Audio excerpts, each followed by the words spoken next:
Her voice was weak. Now I don't even know what's going to happen. Richard turned to her. You won't go through this alone. Ariana looked at him, not understanding. How? We're going to help, Lucas said, smiling. Richard nodded. We'll find a solution. You're not alone. Ariana raised her hand to her mouth, trying to hold back the tears, but she couldn't. She cried right there, in the doorway of the small room, while Richard and Lucas stood there, present, firm. For the first time in a long time, she wasn't carrying everything alone. There was someone by her side, and that, in that moment, was everything.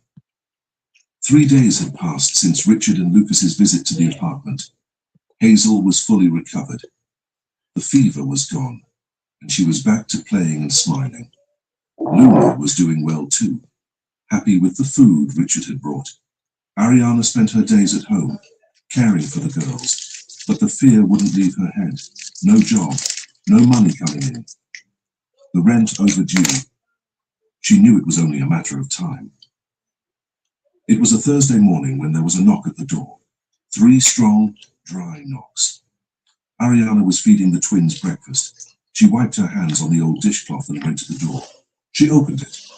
On the other side was Mr. Gomes, the building's landlord, a tall, thin man in his 60s, with a leather briefcase under his arm and a tired expression on his face. Good morning, Ariana. Good morning, Mr. Gomes. He didn't waste time. I came to bring you this. He took a paper out of his briefcase and handed it to her. Ariana took it with shaking hands. She read the first words in large black letters at the top of the paper. Eviction notice. The rest of the text was full of legal terms, but she understood enough. Lack of payment, 30 days to vacate, legal action if necessary. The world spun. She looked up at Mr. Gomes, her voice weak. Mr. Gomes, I know I'm late, but I lost my job and... He raised his hand, tired. I know, Ariana. I know your situation, but I can't go without being paid. I have bills too.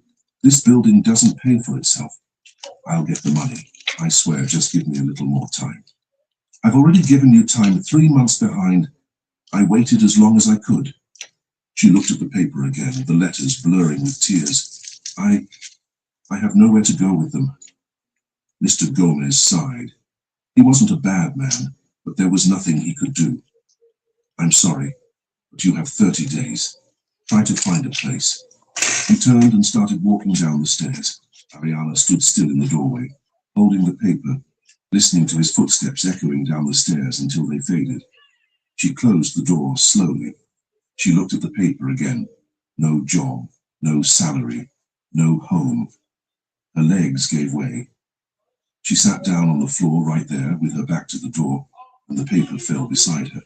The twins were in the kitchen, Luna tapping her small spoon on the stroller tray, Hazel giggling at it. Ariana hugged her knees and cried. She cried softly at first, trying not to scare the girls, but the despair was too great. How was she going to get out of there? Where was she going to take 2 one-year-old babies? She had no family. She had no friends who could help. She had no money to rent another place. The street. She was going to end up on the street with her daughters. She covered her face with her hands and let the sobs escape.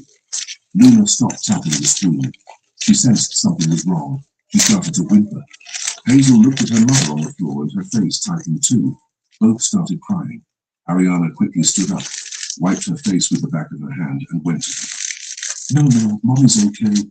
Mommy's okay. She picked up both of them, one in each arm, and sat on the old sofa, hugging the girls to her chest. They calmed down, little by little, feeling their mother's warmth. Ariana looked at the cracked ceiling, the mold stains, that miserable apartment that was still the only home she had. And now she was going to lose even that. An hour later, there was another knock at the door. Ariana had just put the twins down for a nap. She wiped her face once more, trying to hide the signs of crying, and went to open it. Richard and Lucas. Hi, Richard said. We came to see how you're doing. Is Hazel better? Lucas excitedly walked in, going straight to the small room to look at the babies. Ariana tried to smile, but couldn't. She's She's fine. Richard noticed immediately. He knew that look. He had seen it many times in people who were at their limit. What happened? She didn't answer. She went to the small table, picked up the folded paper, and handed it to him. Richard opened it and read in silence. Eviction notice. 30 days. He took a deep breath and looked at her. When did you receive this? This morning. The voice was cracked. I have nowhere to go with them, Richard. I have no one. I have no money. They're going to kick me out and I don't know what to do. She started crying again, covering her face with her hands. Lucas came out of the small room, saw the baby's mother crying, and immediately became serious. Dad, what is it? Richard slowly folded the paper, put it in his pocket, and looked at Ariana. You're coming with me. Ariana lifted her head, confused. What? You're coming to live with me? Now you won't be on the street. She blinked, not believing what she was hearing. Richard, I can't do that. Yes, you can. He spoke firmly but gently. My house has space. There's a guest room. You'll stay there until you get back on your feet. But I can't afford to pay. I'm not asking for payment. I'm offering help. Lucas jumped up, excited. Yes, come live with us. I'll help with the babies. I can play with them every day. Ariana looked at the boy, then at Richard, then at the floor. I don't know what to say.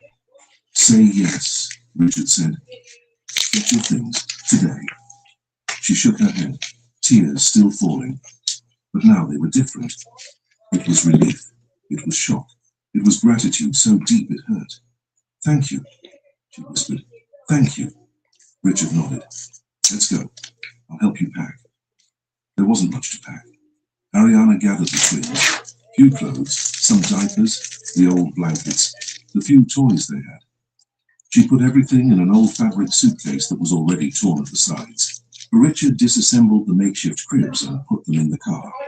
Lucas held the girl's stroller, while Ariana picked up Luna and Hazel. She looked at the apartment one last time. That miserable, moldy, broken place. But it had been hers. It had been where she had raised her daughters alone until now. She closed the door and didn't look back. Richard's car left the poor neighborhood near the pier and headed for a different area of the city. The streets became cleaner. The houses became bigger. There were trees on the sidewalks, well-maintained gardens, new cars parked. Ariana looked out the window, hugging the twins, still processing everything. Is this really happening?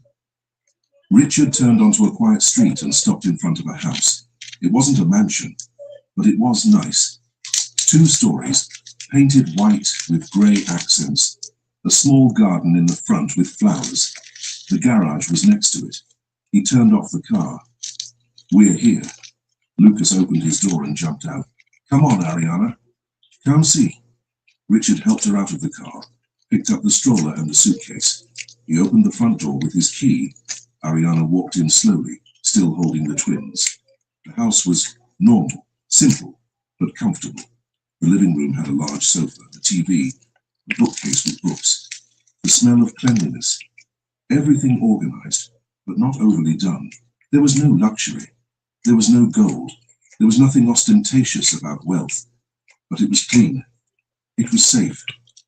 It was warm. Richard walked through the living room and went upstairs. Ariana followed him, with Lucas excitedly leading the way. On the second floor, he opened a door in the hallway. This is the guest room. Ariana walked in and stopped. The room was small but cozy. A single bed with clean sheets and a thick side-folded blanket. 2 assembled cribs to the side, with new mattresses and soft blankets.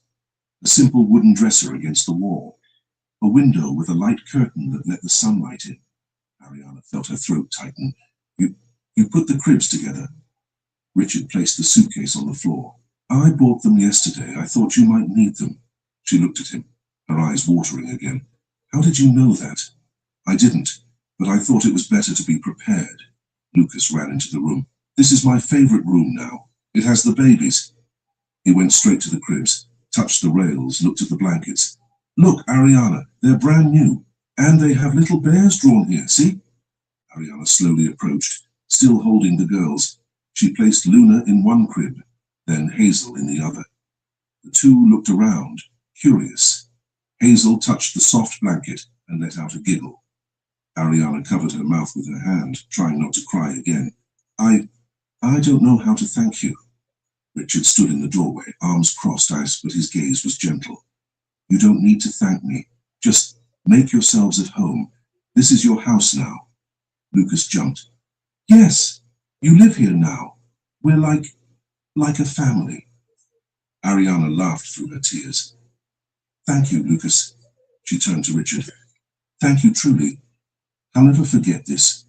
Richard nodded. I'll let you settle in if you need anything. I'm downstairs. He left, closing the door slowly. Lucas stayed for a little longer, playing with the twins, making funny faces. They giggled, clapping their hands. Ariana sat on the bed. It was firm, comfortable, clean. She looked around. Walls without mold, window without a crack, real cribs, not makeshift ones, clean, warm blankets. She lay down on the bed for a second, just to feel it. The mattress was soft.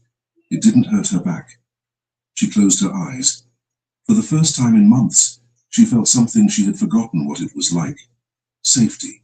In the first few hours, Ariana was quiet, afraid to make noise, to bother, to take up too much space. She carefully put the twins' few clothes away in the dresser, as if they might break. She neatly put the old toys in a corner. Lucas stayed with her the whole time, helping. You can just leave things there. My dad doesn't mind. I know, but I don't want to make a mess. It's not a mess. It's just living. She smiled. Later, Richard called everyone down for dinner. They sat at the kitchen table. Richard had prepared something simple. Pasta with sauce, salad, bread. Ariana ate slowly, still a little tense. Luna and Hazel were in the double stroller next to the table, eating crackers. Lucas talked about school, about his friends, making silly jokes that made the twins giggle. Richard watched in silence, drinking water. And then it happened. Hazel let out a loud, happy giggle, clapping her hands in the stroller. Lucas laughed too and made a funny face. Hazel laughed louder. Luna started laughing along, not even knowing why. The kitchen, which had been silent, filled with the sounds of babies giggling. Richard looked around. The house was different. Before, it was just him and Lucas. Silence most of the time. Quick dinners. Predictable routine. Now there was noise. There was life. There was laughter. He looked at Ariana, who was smiling at her daughters. He looked at Lucas, who was truly happy. And he felt something strange in his chest. It wasn't annoyance. It was peace, as if the house was finally complete. That night, after everyone had gone to sleep, Ariana stayed awake in the guest room. Luna and Hazel slept in their cribs, breathing softly. She slowly got up, went to the window, and looked outside. The street was quiet. The light from the street lamps illuminated the gardens. Everything was peaceful. She thought about how she had been just a week ago, alone, desperate, with no way out. And now she had a roof over her head, food, security, someone who cared. She didn't know how long it would last. She didn't know how she would repay them. But in that moment, she only felt gratitude. She looked at her daughters sleeping. We're going to be okay, she whispered. I promise. And for the first time in a long time, she truly believed it. Downstairs, in the living room, Richard was still awake, sitting on the sofa, staring at the wall. He had made a big decision that day, but somehow he felt it was the right decision. The house was alive again, and that was good. The first week in Richard's house passed quickly. In the beginning, Ariana still walked on tiptoes, trying not to make noise, not to take up too much space. But slowly the tension left her. The twins adapted quickly. They slept well in the new cribs. They ate better. They laughed more. And Lucas. Lucas was everywhere. It was a Saturday morning when everything started to feel different. Ariana was in the guest room, getting the twins ready after they woke up. Luna was sitting on the rug, in her diaper, waiting to be dressed. Hazel was in her lap, still sleepy. There was a knock on the door. Can I come in? Lucas's voice. You can. He slowly opened the door and walked in, still in his pajamas, his hair messy from sleep. Good morning. Good morning, Lucas. He sat on the floor near Luna, who immediately smiled at him. Are you going to dress them? I am. Can I help? Ariana looked at him, surprised. You want to help? I do. I've never dressed a baby. But I'm a fast learner. She smiled. All right, come here. Lucas approached, excited. Ariana took a small outfit from the dresser and handed it to him. Let's start with the socks. It's easier. She put Hazel in the crib and picked up Luna. Look, you hold the sock like this and slowly slide it onto her little foot. Don't pull too hard or it will hurt her. Lucas took the small pink sock almost the size of his hand and tried to put it on Luna's foot. The sock turned the wrong way. Oops, Ariana laughed. Calm down. Turn it around first. That's it. Now slide it on. Lucas tried again, his tongue sticking out in concentration. This time he succeeded. The sock went on Luna's chubby foot perfectly. He raised his arms, celebrating. I did it. You did. Now for the other one. They spent the next few minutes like that. Lucas putting on socks, Ariana helping with the clothes, the twins giggling when he got tangled up. Hazel watched from the crib, clapping her hands. When they finished, Lucas looked at the twins proudly. They look pretty. They do. You're a good helper. He smiled widely, happy. In the afternoon, the sun streamed through the living room window, illuminating the old rug where Lucas was lying on his stomach. Luna and Hazel were sitting near him, surrounded by colorful wooden blocks. Lucas slowly stacked the blocks, building a tower. Look, girls, I'm going to make a giant tower. The twins watched with wide eyes. Lucas put another block on, then another. The tower became tall, wobbly. Now for the last one. He placed the red block on top. Luna reached out her tiny hand and knocked it all down. The blocks scattered across the floor with a clatter. Lucas feigned surprise. Ah, the tower fell. Who was it? Luna clapped her hands, giggling. Hazel laughed too, not really understanding but finding it funny. Ariana was sitting on the sofa, folding the girls' clean clothes. She stopped to watch. Lucas started stacking again. I'm making another one. Stronger this time. But as soon as he finished, Hazel knocked it down. Lucas fell backward onto the rug, dramatically. I don't believe it. Again. The twins were laughing loudly now, finding it the funniest thing in the world. Ariana laughed too, covering her mouth. Just then Richard walked through the living room door, coming from the kitchen. He stopped in the hallway, watching. Lucas on the floor, clowning around. The babies laughing, Ariana on the sofa, genuinely smiling for the first time since he met her. It looked like a family scene, a real family. He stood there for only a few seconds, but he kept that image. Then he continued walking quietly without interrupting. That night, after dinner, Lucas was sitting at the kitchen table with his math notebook open in front of him. He scowled, biting the tip of his pencil. Huh, I hate division. Ariana was washing dishes at the sink. She looked back. Are you having trouble? I am. I don't understand anything. She dried her hands on the cloth and went to the table. How can I help? Lucas looked up at her, hopeful. Can you? I can. Let me see. She sat down next to him and looked at the notebook. Simple division problems. See this one? 12 divided by 3.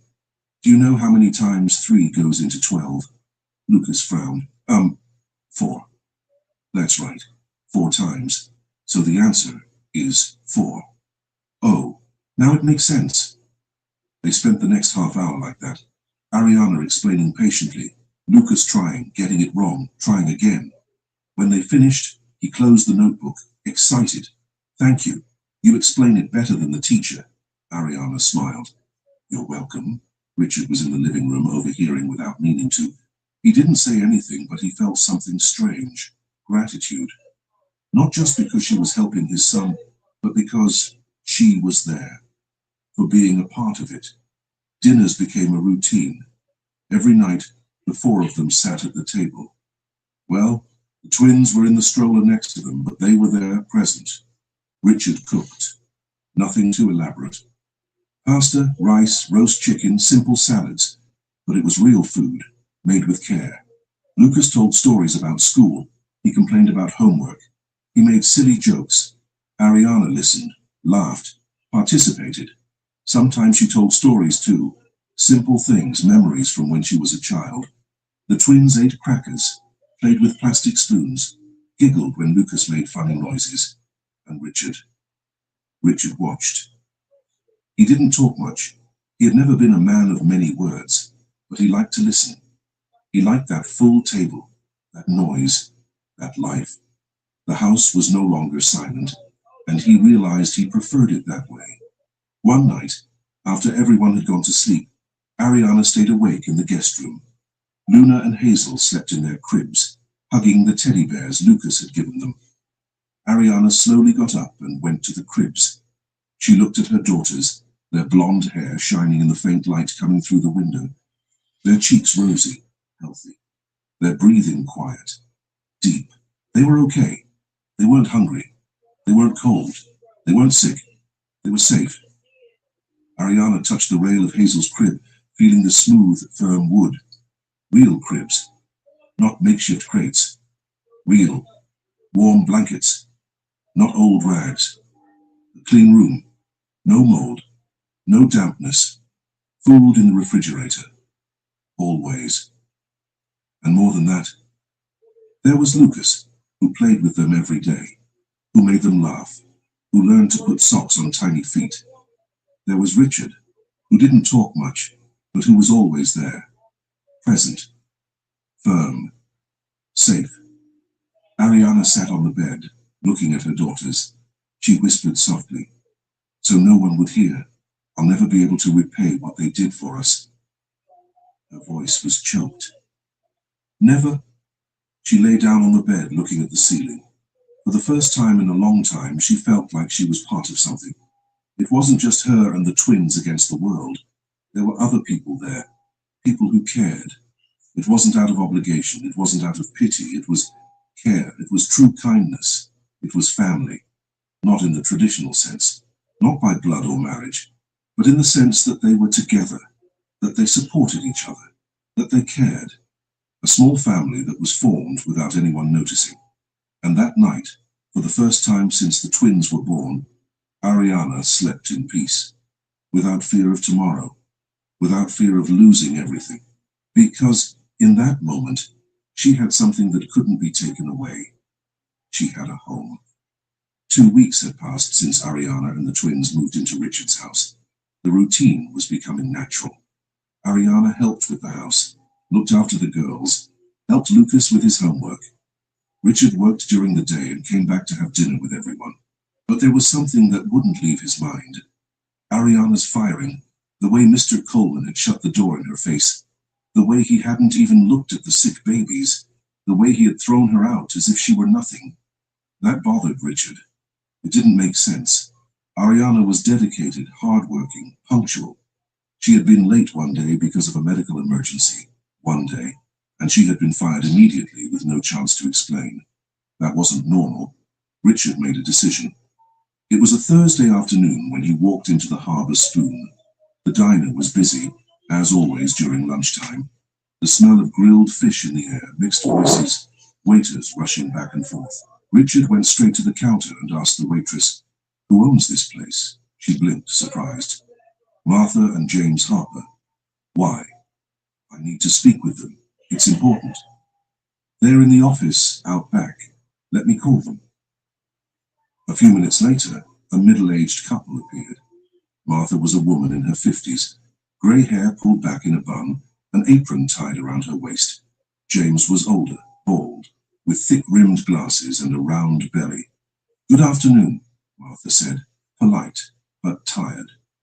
The waitress said you wanted to speak with us. "I do." Richard looked at the two of them. "My name is Richard Hale. I want to understand why Ariana West was fired like that." The couple exchanged a look. Martha sighed deeply. "Come into the office. We'll talk there." The office was small, cramped, filled with piles of papers on the desks and old files on the shelves. James closed the door and gestured to a chair for Richard. "Sit down. This might take a while." Richard sat down. Martha leaned against the desk, her arms crossed. "You know Ariana. I do. She's living with me and my son now. James raised his eyebrows. Really? Really? And I want to know why she was fired. She told me she was late one day because her daughters were sick. One day. And your manager threw her out on the street. Martha shook her head, looking embarrassed. It was an injustice, we know. Richard frowned. What do you mean? James took off his glasses, wiped the lenses with the corner of his shirt, and put them back on. Mr. Coleman. He was our manager for 3 years. We trusted him. We let him handle the hiring, the firing, the shifts. Everything, Martha completed. But we found out 2 weeks ago that he was embezzling money. Richard leaned forward. Embezzling? A lot of money. James said. He manipulated the till records, invented expenses that didn't exist, took money from the profits and covered the shortfalls by inventing warnings against employees. He blamed the employees, Richard asked, his voice hardening. Exactly. Martha picked up a folder from a pile and opened it. Look at this. She showed a list of names with warnings next to them. Ariana West was there, several times. Unjustified tardiness. Poorly done work.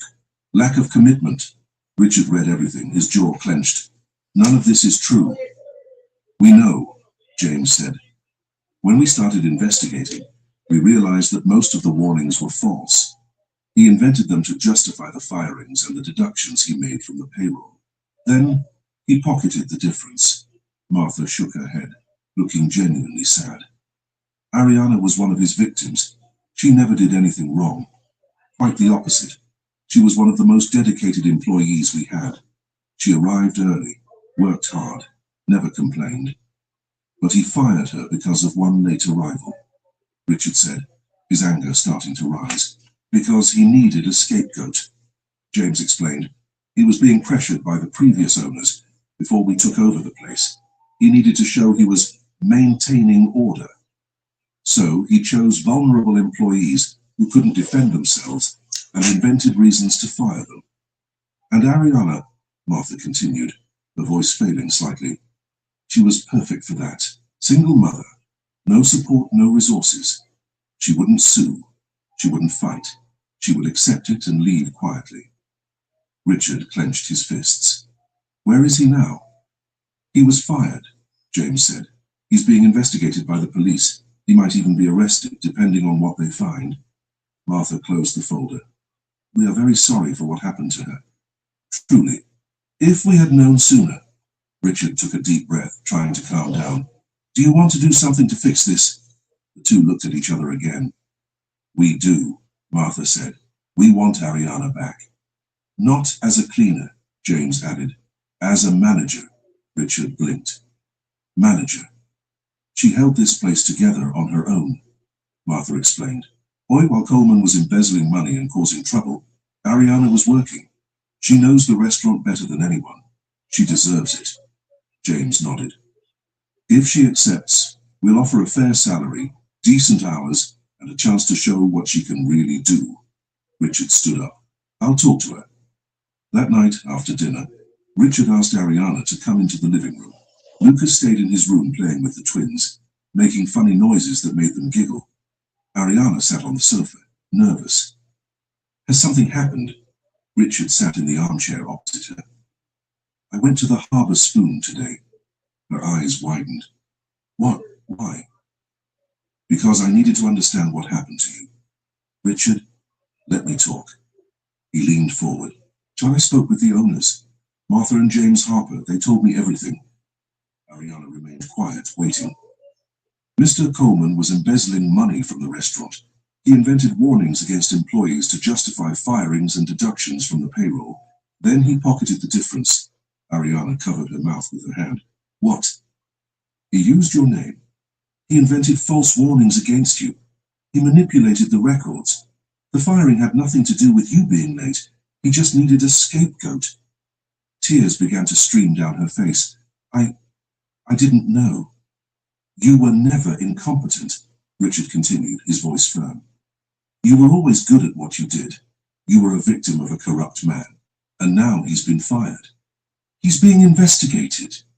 Ariana sobbed, covering her face with her hands. I thought I thought it was my fault, that I wasn't good enough. No, Richard said. You were always good enough. He waited for her to take a deep breath. And there's more. The owners want you back. She lifted her head, her eyes red. As a cleaner, as a manager.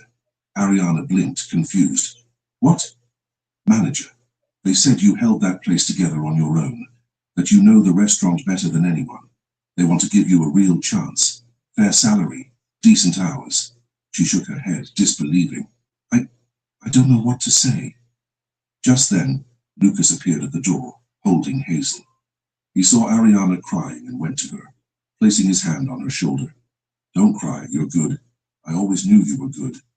Ariana looked at the boy, at his sincere face, at his eyes full of affection, and she cried more, but this time it wasn't sadness. It was relief. It was liberation. She had spent so long believing she wasn't enough, that she had failed, that she had deserved to be thrown out.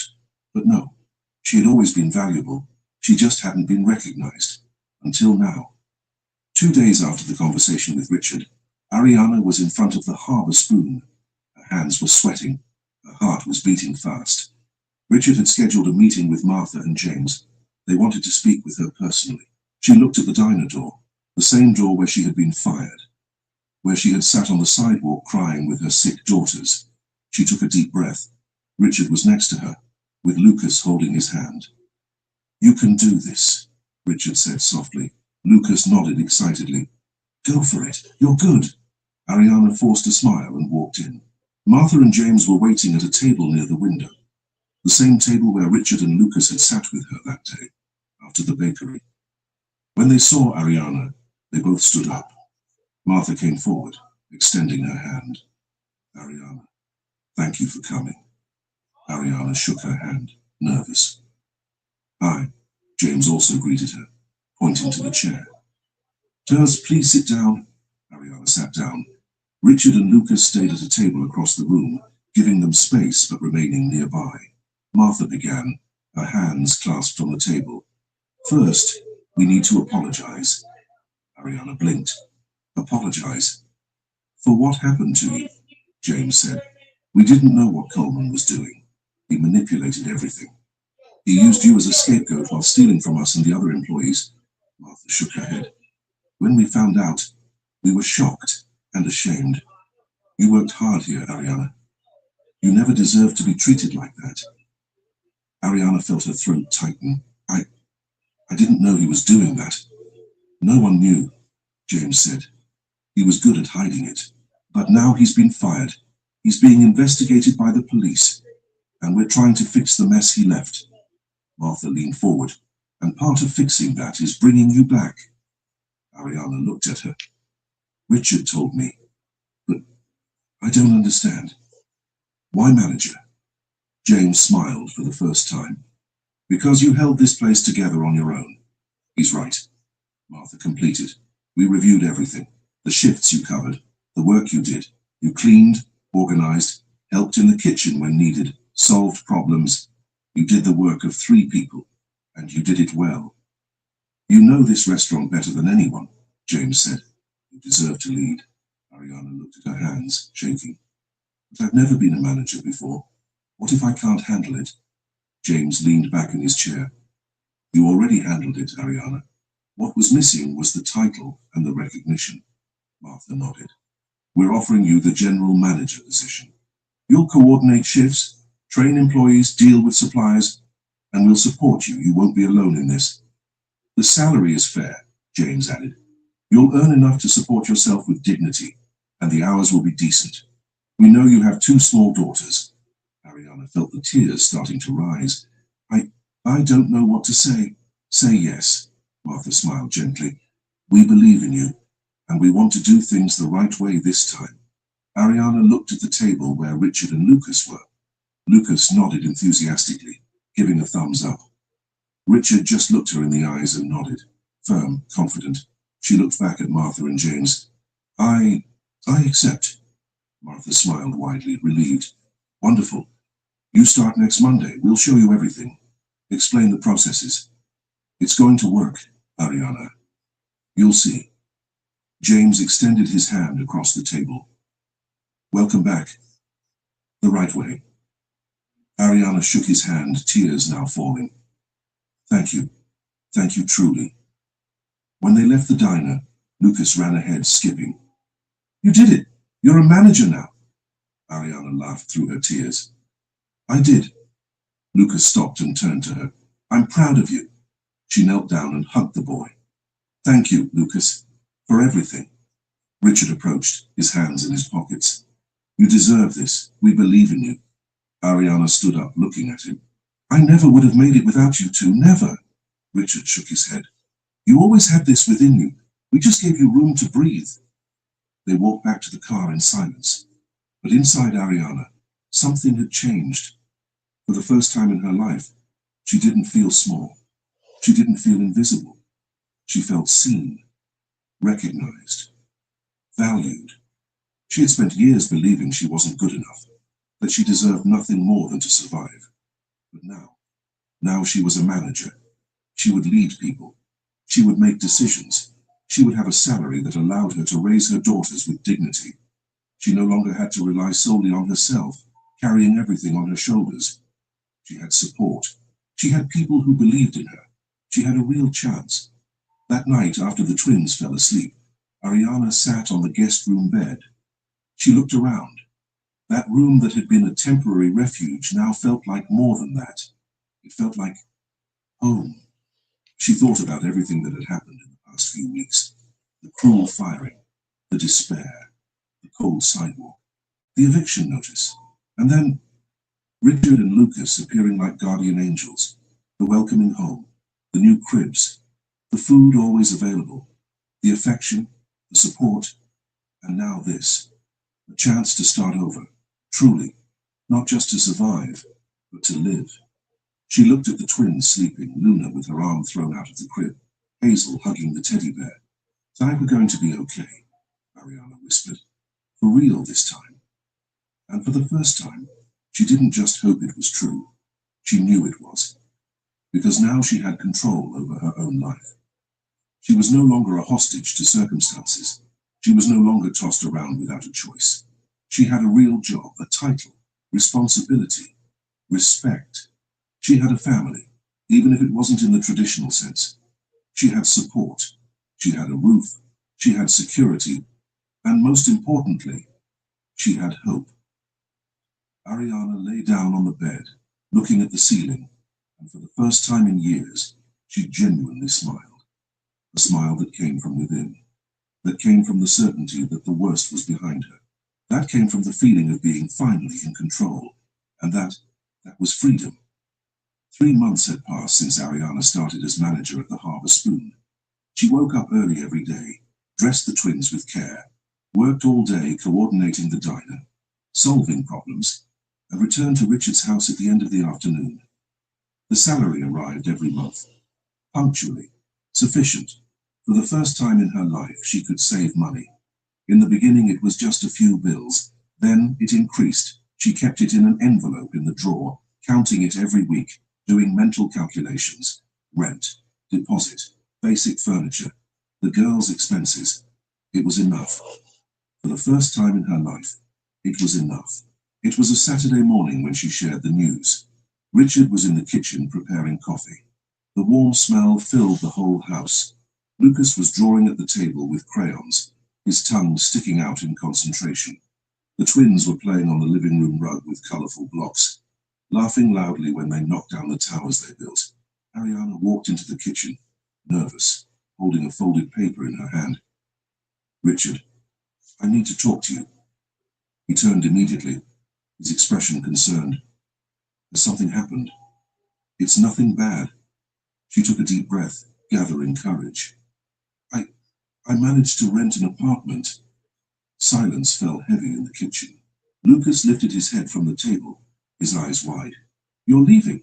Not leaving forever, Lucas, Ariana said quickly, seeing his sad face. It's time for me to have my own space. You've already done so much for me. I can't stay here forever taking up space. Richard slowly turned off the stove and dried his hands on the dishcloth. And you can stay as long as you need to, you know that. This house is yours too. I know, and I am so, so grateful for everything. She looked at the floor, emotional. You literally saved my life, but I need to do this. I need to have my own place, so the girls can grow up knowing their mother managed to get back on her feet, so I can feel complete again, independent. She raised her eyes, looking at him. You gave me enough strength to walk on my own 2 feet again, and now I need to take this step. I need to prove to myself that I can. Richard understood perfectly. He always understood. He nodded slowly. When are you moving? Next week, if everything goes well? If you can help with the move. Lucas jumped out of his chair, his face lighting up again. We'll help, of course we'll help. We'll carry everything. Richard smiled softly. We will help. Absolutely. You won't do this alone. The new apartment was in a quiet neighborhood, 20 minutes from the diner by bus. It was small, but clean and well maintained. A 3-story building painted light beige, with a small blue front door and a little flower box with colorful flowers.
Because women have the final right of refusal when it comes to having a kid or not. Yeah.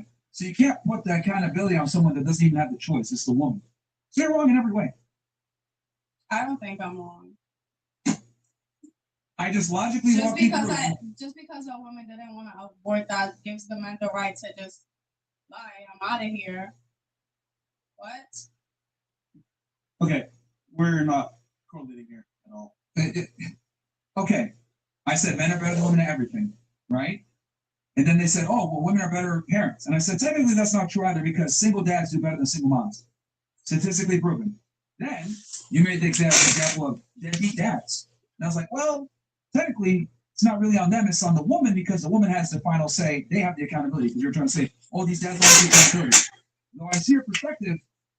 At the end of the day, the woman had sex with him and let him come in her, and she had 9 months to make a decision, and she decided not to do it. So it falls on her.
Yeah, the truth, man. Like, you want us to let you? What was the word she used incorrectly again? What about you girls? Like, how do y'all feel? Like, y'all vibing? Yeah, Y'all like it? yeah. She said, "Oh yeah, you're something about contradictions." I was like, "Wait, what?" Yeah, I'm just challenging your worldview, and it doesn't make sense. Like none of your arguments make sense. You just yapping and yap. You also- I'm sorry. Me also. How am I yapping to yap? Yeah. Yeah, at this point, bro. See, look, I find it interesting here, right? Like, I explain myself, I give the arguments, whatever. You guys can't say anything, and then you guys just say, "Oh, yapping, yap," or whatever the fuck. Look, it's not my fault that some of you get ladies on the panel are fucking stupid. Like, you know what I mean? Like, I gotta be very blunt here. Some of you guys are just lower IQ, and that's fine because you got a vagina and tits. But some of y'all are just fucking stupid. And it's probably the first time you've been told that you're fucking stupid. Because I know a lot of you guys speak perfect English because you guys can understand everything I'm saying. But then you're looking at me like, I don't know how to respond to that. Yeah, because quite frankly, you guys have never had to use your brain before. You guys are in la-la mode coming down here to Miami thinking everything is great, pretty much. Do you speak a second language? That has nothing to do with anything. Exactly. And so you I can speak a second language too, but I'm not a fucking retard and don't understand basic concepts. Yes, I can speak a second language. I'm not fluent anymore. I used to be. But the thing is that you understand everything that's going on. Don't use the I speak another language. You understand everything going on. Because you were quick to say everything when I said men are better than women at everything. Explain one thing that women are better at. You said everything. So you clearly understand English very quickly. Yeah, I understand it. You understand it, yeah. Maybe I can't express myself. Oh, there we go. Everything is No. okay. Here we go. You got all the time in the world. Tell me one thing that women are better than men at. Parenting. I explain how that's wrong. Men are better than women at that And too. I don't agree. I told you single fathers do better than single mothers. There's evidence that shows this. Single fathers, the kids end up doing less crime, less drugs, less degenerate. So what's another one? Cooking. The best chefs are men. Yeah, okay, but there's just a men, but how many chefs there are and how many women are cooking every day. Yeah. Okay, men are better chefs than women. I mean, the top chefs are all men. They're not women. So give me another example of how women are better than men. Go ahead. What? See, this isn't an English barrier. It's a brain barrier. You're just not as smart as you think you are. So, like, another one. Another one.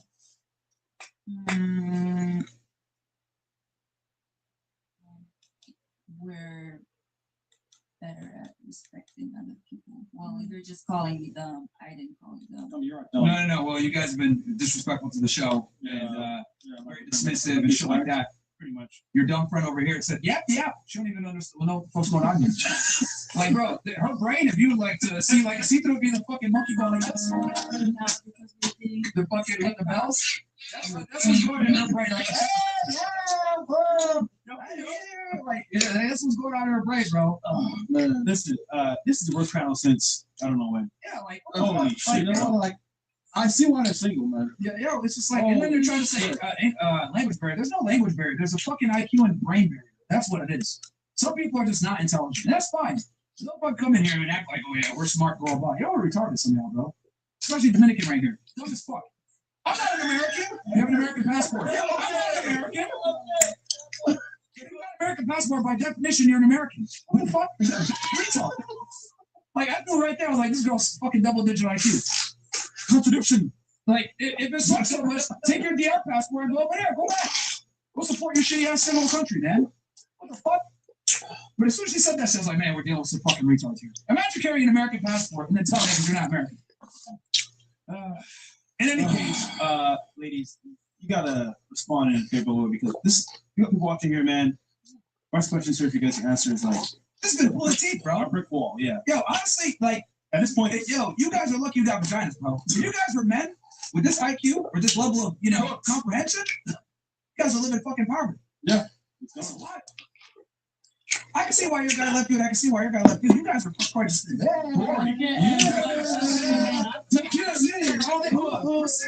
will call her, and she just said, talking to Yap and says some words about monkey in the fucking man. Imagine this girl. Boring, don't smash. Nothing to No! I can see why he left. Of course. He probably said, me on the fucking. Drooling and shit. Oh, me. Oh, take care of me. I'm Just like tricky. a smash, you can't let it out. And that's fucking embarrassing. That's your comeback? And That's your you comeback? don't think you're smart? We're smarter than you. No, You're you're going to be not. disappointed in this. You're not. What the fuck is going on here? Oh, Holy shit, how the Germans have fallen, man. What the fuck, man? Hey, whoa, we got a whole kick, man. Listen, Holy shit. at this point, I have to come back. Is it? She was thinking about that one hard, too. When you just said, yeah. We just talk normal. And you guys are just disrespectful. Yeah. We are- Like, I can women- read your checks. We are girls, we are way younger than you, and you like this? Well, no. See, no. You said something disrespectful first, and now you're getting roasted back, and you don't like it. Yep. Look at that. So, okay, Yeah, you yeah, wanna but go? Yeah. already such a trigger for you to insult the girl. Look, guys, we've given you plenty of opportunities to speak, and you guys haven't really said anything, or you get Yeah, and super then that's responses. the reason to insult the people. I can read the chat. I can like, there are plenty insults there. I don't need. To Yeah, they're insult- roasting you guys 'cause insult the girl. They're roasting you guys. They're saying the same thing too. They're saying the same thing. They're like, "Yo, these girls are stupid." Yeah. Why you have to be disrespectful? They're what- being honest. No, that's not honest. It's disrespectful. How Like do this, you I ask to like when it's talking again? Well, you haven't been as dumb as the Germans, so I'll give you credit. But like, damn, no, like this is like, it's like World War II going on right now. It's like the French and the Germans. And like, how's France winning? I didn't expect This is it bad. like this. Like, I She coming back from World War II, like, yeah, man, we should go crazy. Was ist denn deine Oh, Liebe? man, Soll this ich is wild. I just put Eins, zwei, eins. This is wild, bro. Und That's geht? wild. Frank? Huh? No, I mean, it's just, Soll alles it's just comical to me because it's like, like you got this girl over here saying I'm not American with an American passport. You got this girl over here saying like, oh yeah, men are better than women at everything. You can't even explain one thing. Everything you name men are better at, being single parents better, cooking better. But here, I'll give you the answer. Women are better than men at nothing. Men are better than women at everything. Men create the world. Everything that was invented pretty much was invented by men. Women don't have to do anything. You're perfect, yeah. You're I right. didn't say I'm perfect. I said men are better than women at everything. Then why you think No. Then why you don't like men? So Yes. you can be gay if you like men. Why am I not gay? Is Yes. what you're saying? You can go together with him. Yeah, Mara. It's perfect. Well, here's the Yeah, thing, right? If we are all like, Yeah, Mara. if you please go together with So him, here's just the thing. not. I don't, you know, telling the truth about something doesn't mean you're gay. If I say that women suck at everything, which is true, what does that have to do with anything? Yeah, but you like girls. Yeah, but you guys are annoying and stupid. Yeah. It's one of the But you things like that sucks. You like it. Because women don't have to be smart. They just don't. So you said earlier in the show that you hate men, right? So does that mean you like girls? No, but I said Okay, that. so in the same scenario, he like That's not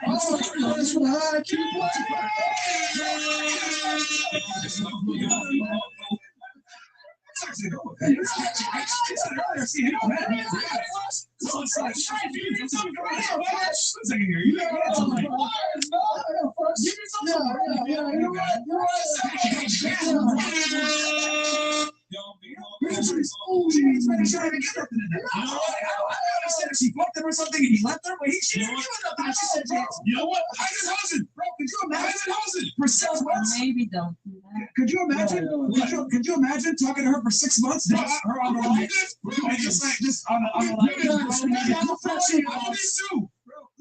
Her brain right now, just a monkey going like this with a fucking clapper like this the whole time, bro. That's all it is. Internet, it's like that's what's going on. Chad, please cut that fresh. Bro.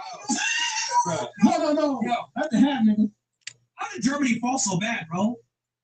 We were I mean, from real niggas, oh, bro. no, the mix. The mix. What was that? Mix. Oh yeah. That's why, yeah. This is why mass immigration is a problem. Half freeze. Bro, Fucked it up. damn, man. This is fresh. We're comedians. I am proud of you right now. Wait, she didn't like the. You didn't like the thing, the Roman. Don't like it. No, why not? No. It's illegal. It's illegal in Germany. It's illegal to do this. Really? Yeah. Oh shit. Oh wow. Wow. I didn't know that. America. We're comedians. Why is it illegal? My hand was hurting. I had to stretch. Disrespectful for the people, like, Which people? But they're stupid. They don't know. What do we not know? Wait, who's stupid though? She said we're stupid. Oh, Yeah. okay. Okay, what do we not know about this event you're talking about? What do we not know? No, tell me. I'm asking. I'm genuinely curious. Tell me. Yeah, I mean, What's it about? he's stupid. The thing is that Explain it to me. Tell me what's wrong with it. the thing that we're in You see America. something and then you make it and you don't know. Why? Yes. Okay. If we don't know anything about it. They're just like a So- dog. Like a dog? All right. So what happened? Tell, educate us on German history. What happened? Please tell us. Maybe we're stupid. So help Oh, us. really? No, help us. Help us. Yeah. What happened? He knows. knows. He knows. Why you then? No, he knows. No, man. No, no, he Just doesn't. explain it to him. Like Yeah. What happened? What does that sign mean? What does it mean? girls, prove them wrong. It's the dictator. Which dictator? This guy who did it. Hitler. Yes. Okay. What was the problem? Oh shit. They do not good things, like, you know. What do you do? So you don't know, you pretend to be more clever than women. Yeah, we don't know. We're asking you guys. You guys are from Europe, so you tell me. We want to learn. We want to learn from y'all. What So you make a side, but you don't know from us women. yeah, So stupid. yeah, we don't know. To educate us. Okay, so why are you doing this then? I thought it was cool. You're not. No. Okay, why is it so bad You're then? doing the Why is- same thing, you're why- doing stuff without thinking. Why is it so bad then? You Because of, should know. you're so weird. Simple, like, simple enough. Okay, one person just tell us what's happening. Yeah, well, It's yeah. a symbol. What- It's a symbol of him. A symbol of what? Of him. Of the dictator. It's like you're worshiping that person. We're worshiping him. Yeah, that sign means that. What's his name? You just said it. Wait. I did. Yeah. We don't want to say this name. It's not good Why? name. Oh, forbidden. They're terrible. Yeah, it's not It's a good forbidden name. Forbidden It's one. like You can't say it. Voldemort. They're both It's like like, Voldemort? Harry Potter. We got it. So it's bad. Okay, so why is it so bad then? Why is it so bad? Can you tell us? You don't know the history of German? I heard a little bit, but What? Okay. Yeah, we don't know. We don't know the full version. What happened? Tell us. This is where you guys can be smart now. Tell us history. Did one of you major in history? I don't want to say because it's so too much Emotional. I'm not Too much emotional. emotional? we're in It's America not now. good. We're in America. You guys can say it. Yeah, we're in Free America. speech. I mean, What happened? To No, I educate mean, us. it's not good to say. Like we don't want to turn back, like to Oh, talk the about past. it. Yeah. Yeah. Educate us. So what happened? What do you know? Well, maybe we can learn. Yes. Maybe Tell we us can learn. What do I know? Yeah. Okay, so I heard he dressed really well, had some drip, nice boots, nice outfit, nice hats, delivered a lot of speeches. No? Am I wrong? Yeah. I don't know. Yeah, swag. Ik ben extra sensitief. Laat het smaakt einfach ook cute shoes. Okay, you're right. Yeah. Yes, so They good. Yeah, I mean, that's smart. He was a good dresser, right? the best, yeah. Like you. You guys think if I read this book, it'll help me out some more? What? Yeah, if I read this book, you guys think it'll help me out? This is forbidden. This book is no, it's not forbidden. It's just called Mein Kampf, man. It's a good book. I'm trying to read it. No, We're in America, though. We're like in America, so. I can't read this book. Look how uncomfortable they are. This is fucking funny, bro. I'm Look afraid. at how fucking nervous. Oh God, no! It's so up. Huh? No, nothing. No, I thought I would learn a little bit something. So I mean, look, that's pretty nice, man. You guys ever read this book? No. Have you? I mean, yeah, Okay, well, then And educate you us. know. No, but we want to know if you know. Yeah, we want to know. Yeah, You know. we know. You know this book. Okay. So you read it. No, we don't read it because it's forbidden. You guys can't even read a book. Yo, Germany is. You guys can't even read a book. But not this book. Fucking asshole. Dan maak je extra, dat willen ze niet. Die zien het zo. Wait, I can't read a book. Germany is cocked. The Jews own you guys. Oh, lick. Oh, I can't even read a book. See, this is what it means to be proud to be an American. They can't even read a book. Respect, man. This shit is crazy. That's why America's the best. You guys know what he talks about in his book? No? I don't want to know this. So let me educate you guys on a little bit of history since you guys don't even know your own history. Do you guys know that this guy saved your country? You know that? In the 1930s? After World War I, you guys were completely cooked. You guys lost, you got fucked up. Dat is maar in. No, it's the truth. It's called the Versailles Agreement. You guys lost World War I. And then after World War I, this guy came up and revitalized your economy. He was actually in the cover of Time magazine in 1938. So he saved the German economy. He created the Volkswagen as well. You guys know that? Okay. So if it weren't for him, Germany would still be paying money to the Allies for losing World War I. Your country was completely cooked. But after also. But you know how he saved your country? You know how he saved your country? You guys don't know? I gotta educate the Germans on German history? How he saved the country. Yeah, how did he save the country? You know how he did it? How do you do it? I don't want Oh, okay. You don't know how he Hits. did it? Why we Hits. let's speak about It's not the him. topic, Hits. right? Hits. If you love him, Well, you're a banker. You should know better. Oh, yeah. and now I don't want to talk about him. Well, step one, he kicked out the Jewish bankers. That's what he did.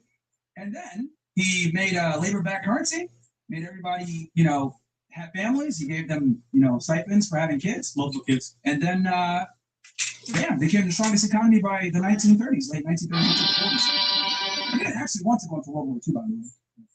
That's another thing they lie about in history. And else that we missed?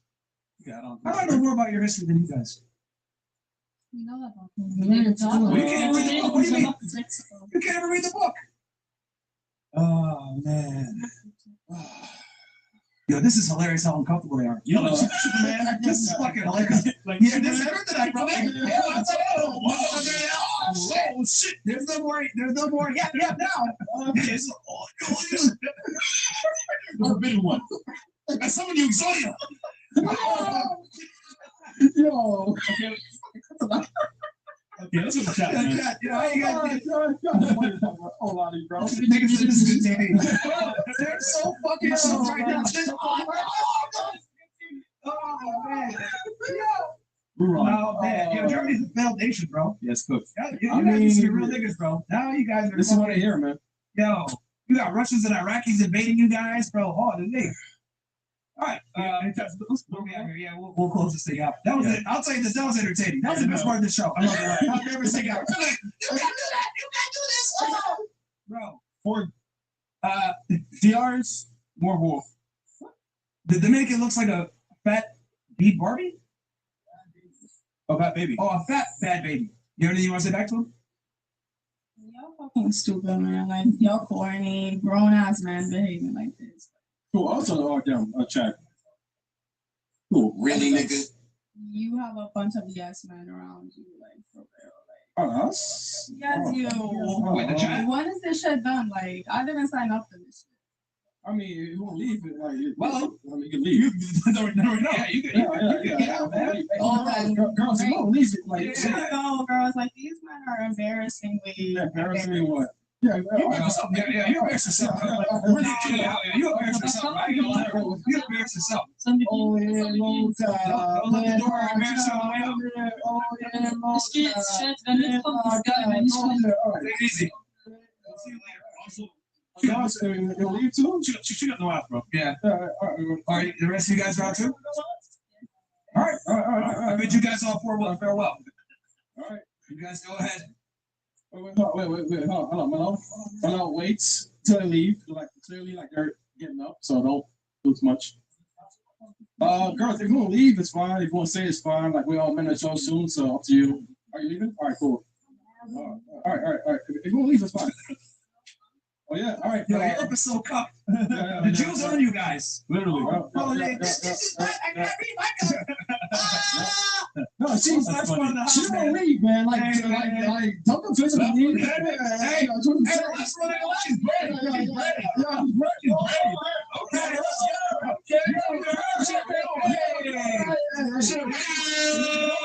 go. Okay, I love this. Let's go. You guys are pussies. You fucking cowards. The cowards. Hey, man. Cowards. Hey, man. Come on, man. Hey, man. Hey, respect to her, bro. Talk to you, man. Hey, man. You deserve a trophy. A Copy the book. Yeah, we do. Yeah.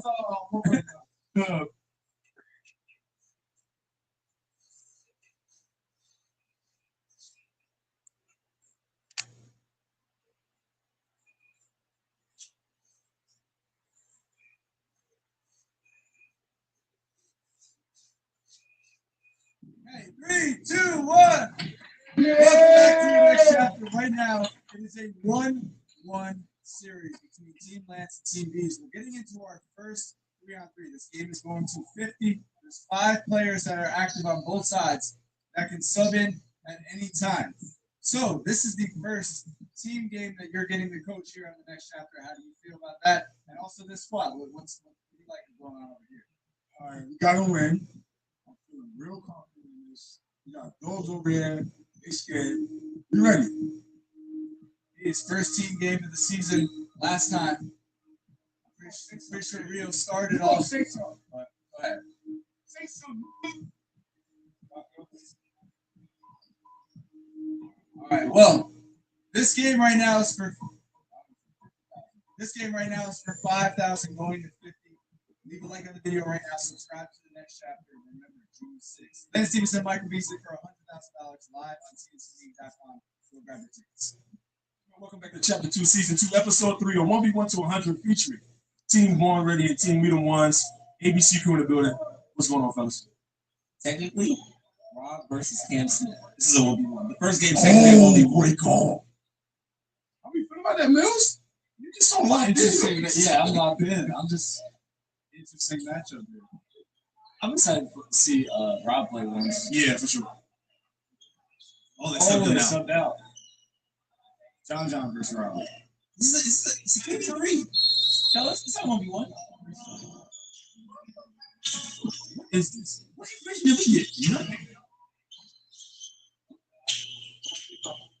No, it's not fucking passion here.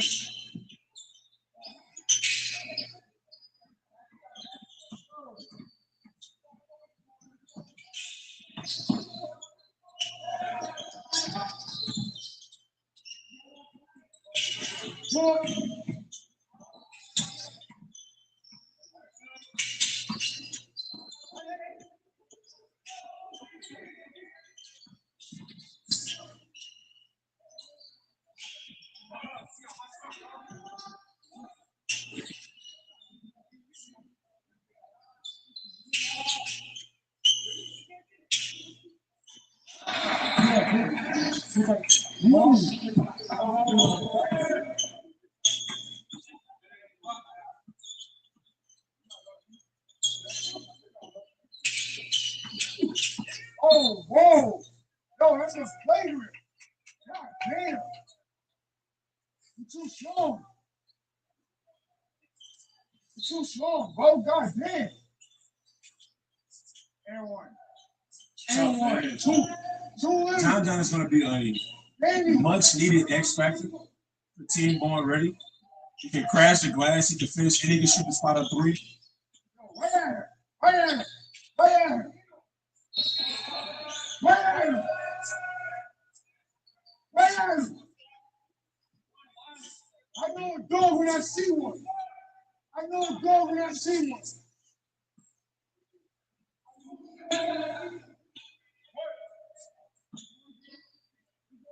I think John, Jay Horn, and Cam Smith in the same team. It's a good squad. Really freaking great freaking squad. That's one of the reasons we like Lance's draft so much. Just because, like, in the team settings, they can put guys in more positions. Yeah. And you got just throwing 3 guards out there. And with the rebounds, that's gonna He's matter. going to crash the glass. Me and Seth were talking to Enoch Carter and Mike, and we were like, yo, having Cam Smith and John, they're going to control the offensive glass. That wins games in 3-3s. And John has motor. Yes. I mean, just crashing offensive boards relentlessly is something that you don't always have to deal with as much in this space, but he's got a motor on him. He's going to impact the game. I got some intel. Apparently, the team was switched on Lance's side. He switched it last minute. This wasn't going to be the original team. Wow. I think he was going to split up maybe John and Cam Smith. Okay. But, I mean, we're here now. Yeah. Excuse me. We got players on our side. We got right on. We're not going to go there. Like Carter is sitting on the opposing team's bench. Oh, the song. Nice. That's what he sees with Dana. About one of those, the one of the top five defenders in space. Okay. Oh, they're playing basketball the right way. I'm going to say this right now. If John is going to continue on this path, and we get the J-Horn as of yesterday, this will get dark quicker. The J-Horn in the combine is on one. Long game. They still have, Dede, Rob, and Friggin. Oh! It's not going to be easy. Especially if Friggin and Rob start hitting. Dede facilitating, playing defense. 2 in a row. Real pro shit, nigga. Rob gets going. Uh-oh. From 40.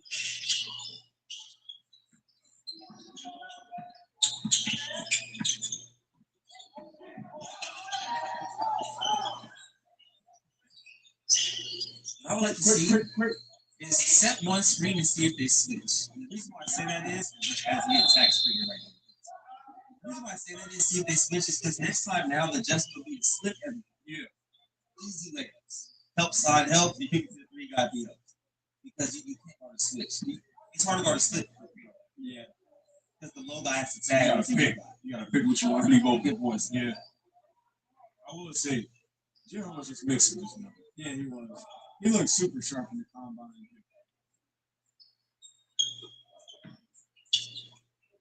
And the 9. I believe we're on the 50.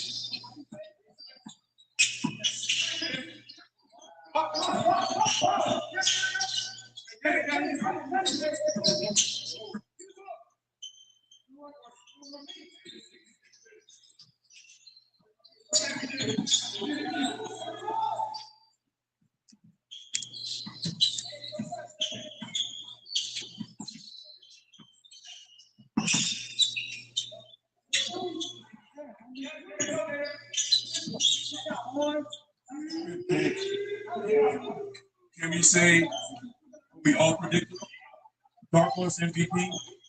Jay Horn, we said that is our dark horse. That is a disgusting foot replace pull-up.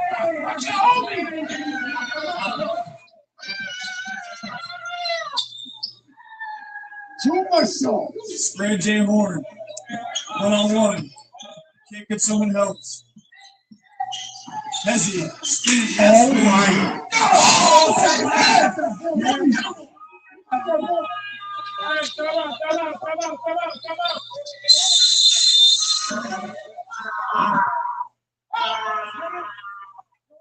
He got that ball ready. He got the ball ready. I didn't know he got the ball ready. He got the ball ready. Man, everybody that's good is ball ready. First a strong nigga, then a fast nigga. That nigga don't see. You got the hill toe. Like, you got the hill toe. You ain't never did a hill toe. Do a hill toe.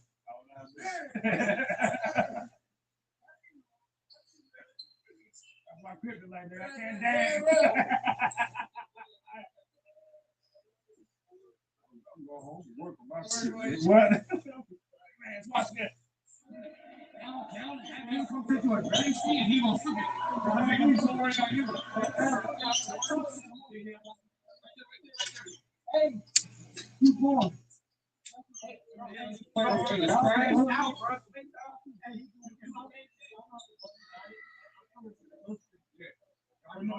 Here's the thing, man. Just play together, right? So we let you get on. They was like, all right, same thing. Bob, that's the biggest thing. The reason why when I saw yesterday, I said that wasn't just a hot day. It was so efficient, so effective. There wasn't extra moves. It was to the point. Yes. Yeah. Which is a skill. You work on those kind of things. That's not a hot day. That's what you do. I agree. I think Jay Horton has one of the best balances of having all the moves that he needs, but also shooting in the best possible opportunity. He doesn't do too much with his bag.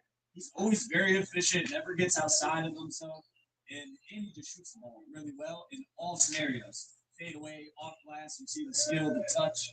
Jay Horton is seriously probably one of the best players in the gym. No, he's no. Yeah, no. We talked about this on our channel. We said in a team setting, team wins, it's going to be dangerous.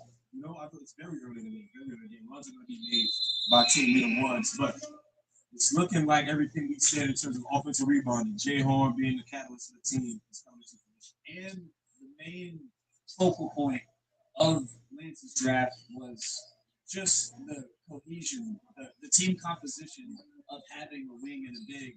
John kind of acts as a big in the season with all guards, how relentless and athletic he is on the offensive court.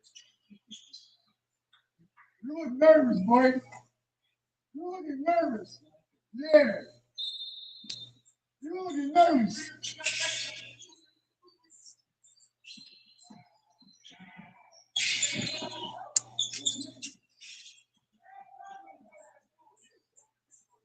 Oh, we got hustlers. We got hustlers. Niggas are down. I got niggas that are down. People down. Y'all didn't want to score the ball right now. That's just passing the ball so far. We got boom ready. Love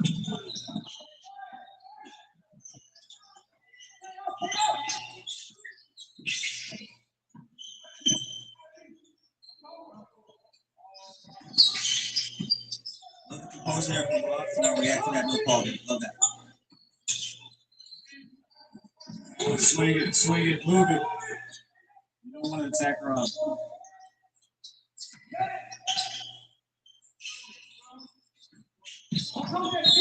John with another offensive rebound.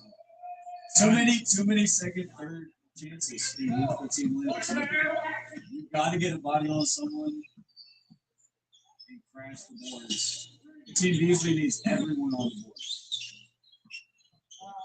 I'm not sure if I like Team Beasley's history. He doesn't have two sons he can work with.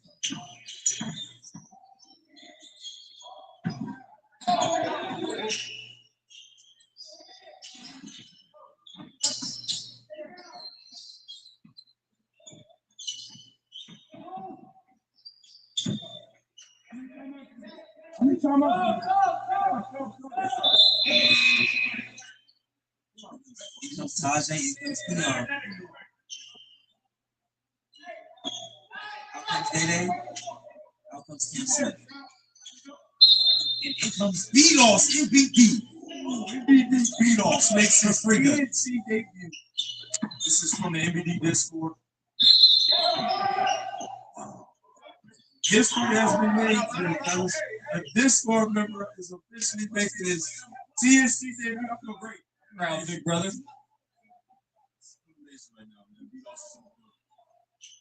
I gotta play outside D. Outside D. There should be no one-on-one for us.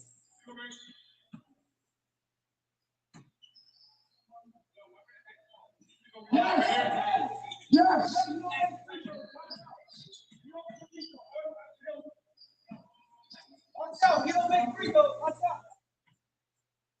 Watch all FIFA World Cup matches on Fox One with YouTube. Add over 40 Plex streaming services in one app.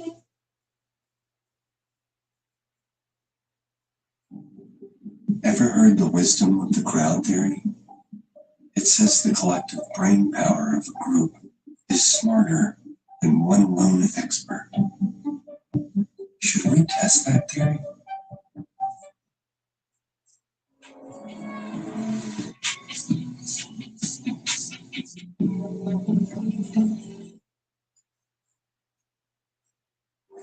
Perfect timing.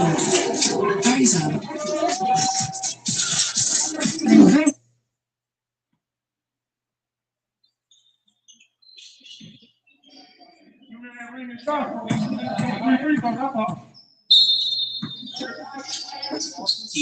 He was the number one, I believe, the number one sport in UIBL when he played back in high school.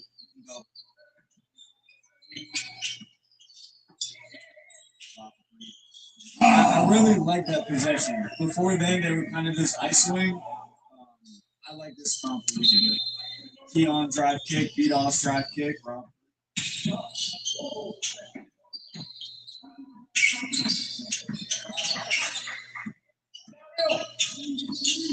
Spin move.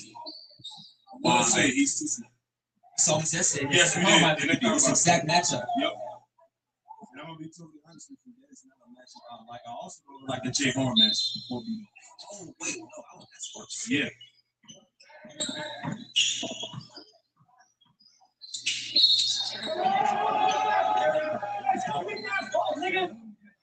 What is you talking to? Bitch ass nigga. Line him up, my mother. Line him up. Line him up. Let's go. Ah!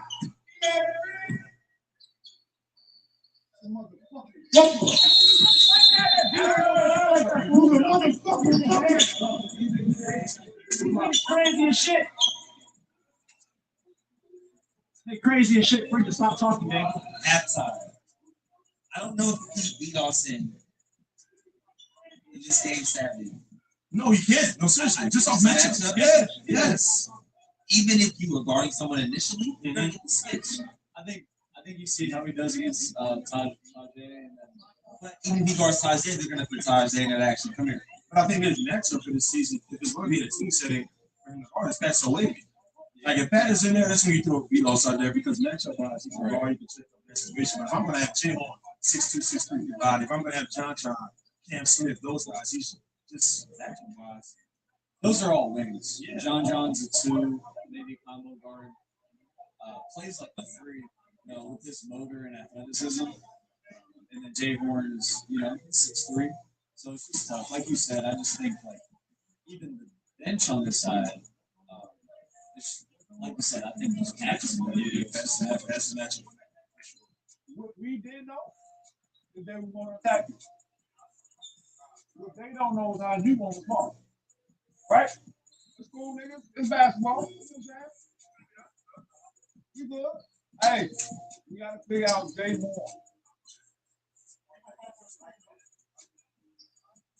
Hey, when y'all got this big man, they only got it out there for rebounds and screens. He's playing like a fucking big man. Get low and don't let him do the fucking ball. Yeah, it's going. It's going. Oh, like ice cream. Let them work. Let them work. Let them work. Let them work. Let them work. Let them work. Let them work. No adjustments. We ain't making no adjustments. Go to work. Go to work. No adjustments. I don't care what you talking about. Yeah, you better switch on him, nigga. Why are you so angry all the time? I was born angry, nigga. You know what I'm from? You know where I'm from? Oh my God.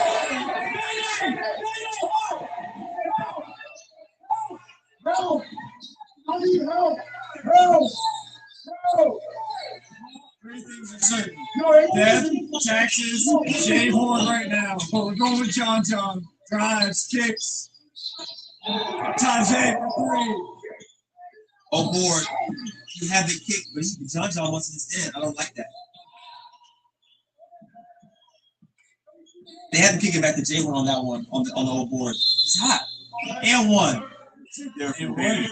Sub Danny back and made the adjustment, taking Beatles out to match up. But possessions like that matter because I see something similar when Arkansas played Texas Tech. They missed a 3, got the rebound. DJ Wagner tried a quick 3 when they were up instead of getting that clock. In the same situation, you miss a shot, get a rebound, pick to the guy who just hit. He's hot. He just hop off the floor from John's knee. Wow.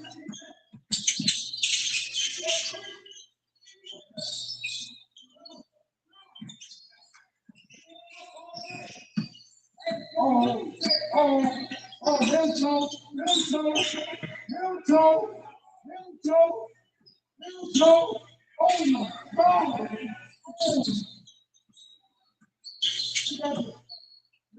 Milton.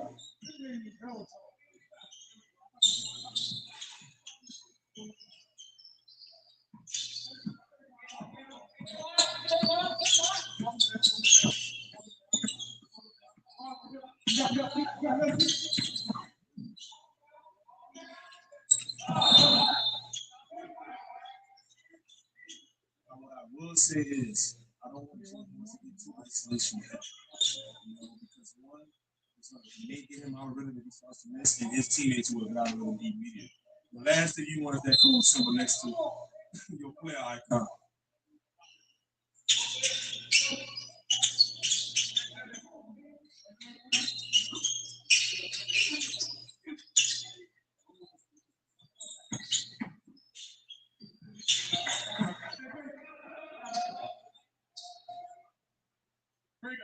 What's that freaking one real quick?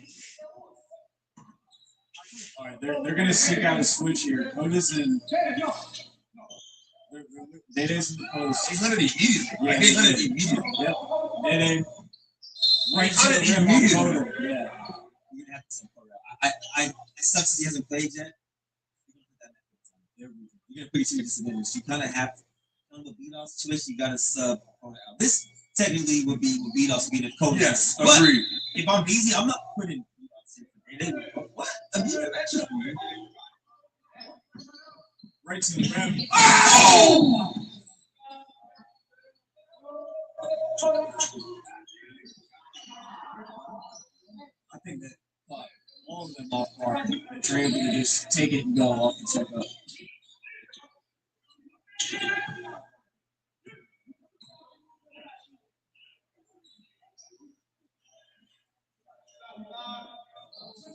Yo, you gonna come back? You gonna come back?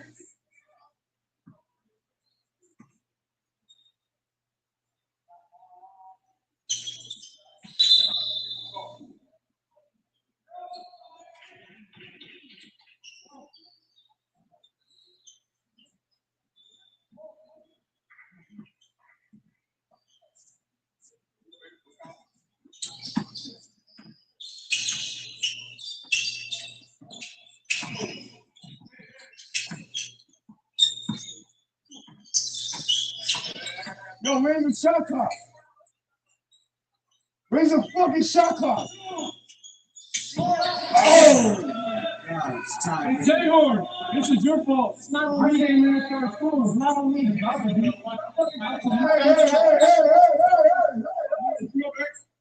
You doing this shit to you, not to be on, okay? That's the You make one shot. You make one shot and think it's nice. I see you tomorrow. I see you tomorrow. Tomorrow. You want to, you can get it. You want to, you're gonna get it. You want to, you're gonna get it. Stay with the chest, nigga. Here's my type of football. I like it. Because the physicality needs to be matched. It's probably matching. That's the MBD in you. That's why I needed to see it from you. Don't join the MBD Discord.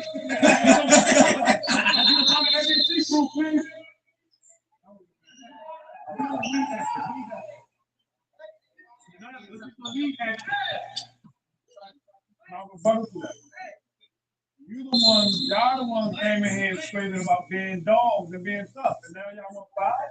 Now we playing y'all game. Y'all the one that was playing stuff on us. No.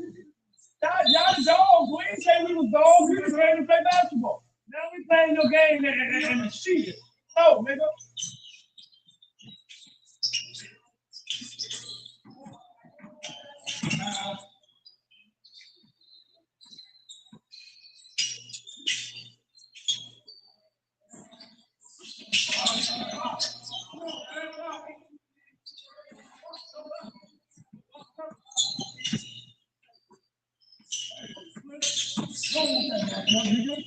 Fuck out of here.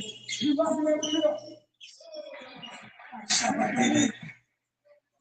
Even run something. Wow. All game.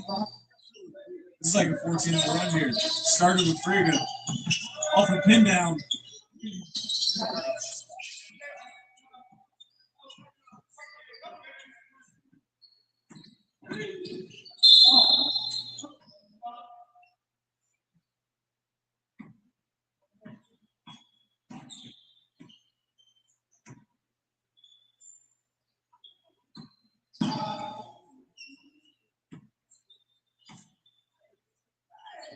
Stop.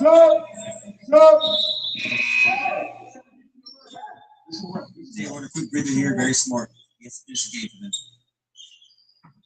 for them. Yeah. Wow, I love this matchup. I love this matchup. Love it. How much hands? How much hands?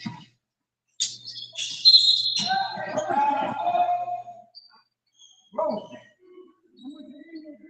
Zach Randolph had a saying. I think he's playing the second occasion. Respect him. I'm just saying this. Man, Billy Cousins. He said, "My hood, but it's the book."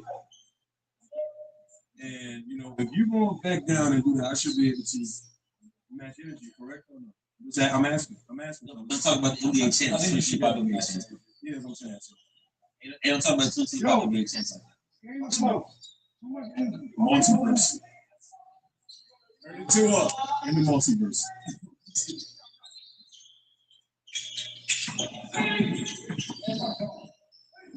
Ball up. Since Frigga has checked in, he's changed the game. Yes. It started with offense, a little bit of defense now, just overall energy has been higher.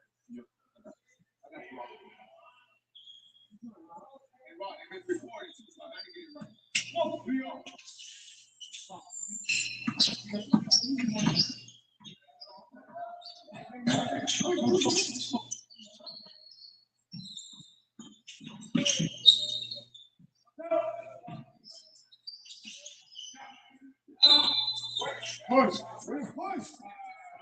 Push him. Yo, he pushed him. This has been really good basketball. A lot of guys are showcasing their talents. Whether it be Jay Horn, Frigo, Robin, had a spurt, Day Day. This has been great basketball. It didn't like on this video. They're not gonna give it to y'all. They're not gonna give it to y'all. They gotta take it. You gotta take it.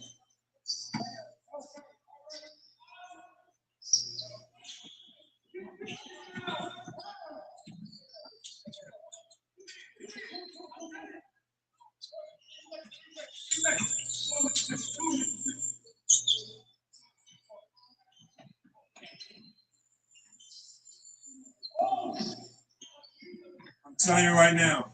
X factor right now. Yes. Jay Horn's got to check back in immediately. Hey man, that done turned the wrong motherfucker up. Why they keep bothering free? Still, take back. He has to take back. He has to take back. No, He has to take back. No, even if you lose it, no, it's like clear, man. If you lose it, you gotta clear. No, we do that. That's how we do it. Where? That's how we do it. Where? If you lose it, you gotta clear. Where you from? Where you from? At my hood, we just lay it up. At my hood, I'm a Coco. At my hood, we just lay it up. No, Coco, Florida. Where you from, man? So the rule is everything take back. Everything take back. The Sonic Smasher lineup just got harder with the new Tropical Heat Smasher. 2 hand smash patties made with Angus beef, making a smasher. Jalapeno pineapple glaze brings the heat.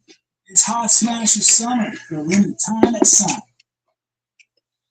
Grainger offers professional-grade products, easy reordering online, and 24/7 support, helping procurement managers keep buildings running so people can keep working. Call, click, or stop by. Grainger, for the ones who get it done. Time to get some prep wisdom.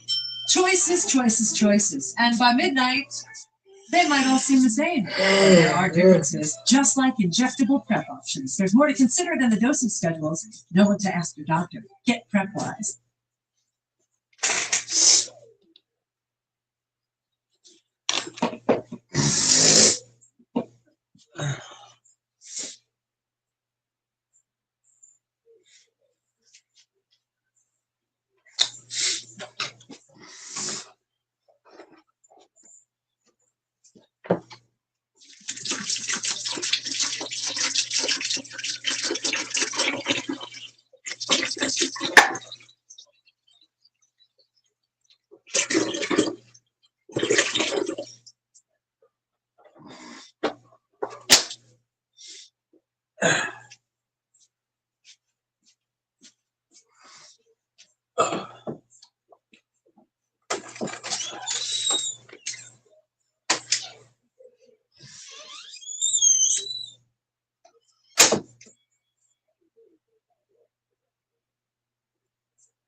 when the sun comes out, so should your skin.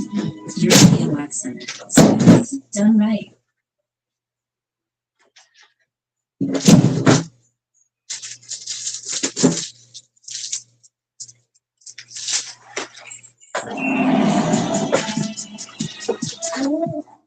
Increíble.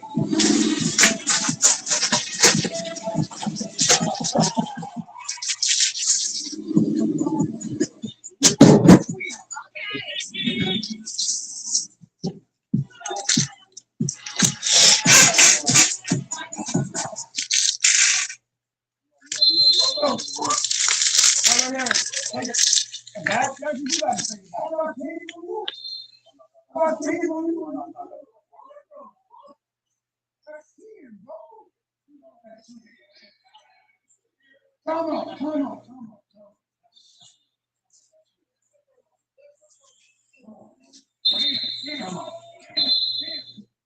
Wow, how about you? Yeah, I'm trying to get Don't foul. Get a switch. But it gotta be the we're trying to go right from the back, right into it. We can move a little bit.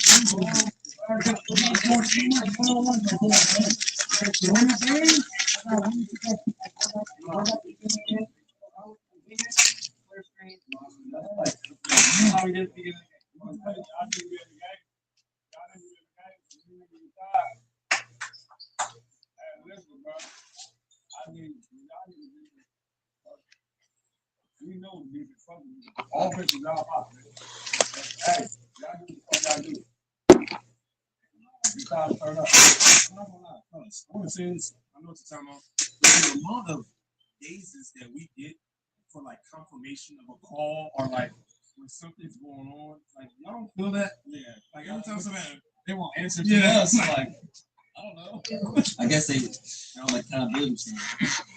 What is that, man? Oh, fellas, I'm not gonna lie to you.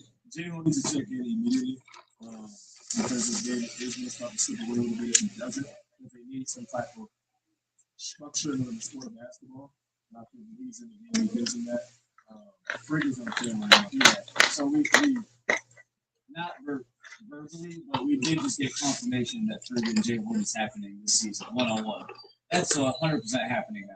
Right? There's no way after that. That's a little special. It's gonna be special, yeah. I mean, it makes sense. They have similar style games. Where did you do that? You too? You got to take the ball when you got to clear? That's crazy. I know that's crazy. How you got to take? If I take the ball, you get turned over, you got to clear? I mean, that's cheating, bro. That's cheating, bro. Listen. Let's lock in. Oh, he's dancing in press. Oh, he got all the way there. Oh, good hand. Great hand. The wings are in denial on the shooters, and if Rob is isolated with the dribbles up top, you can't be in denial. You have to be in some kind of help. And with Davies out there as well, you can kind of shade his side.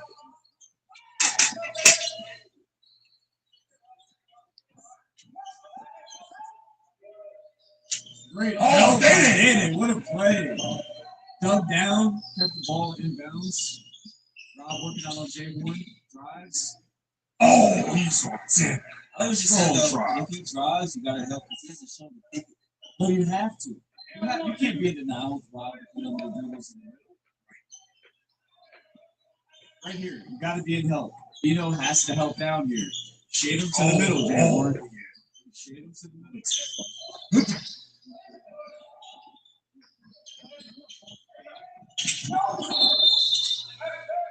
Ow! I'm not going for this.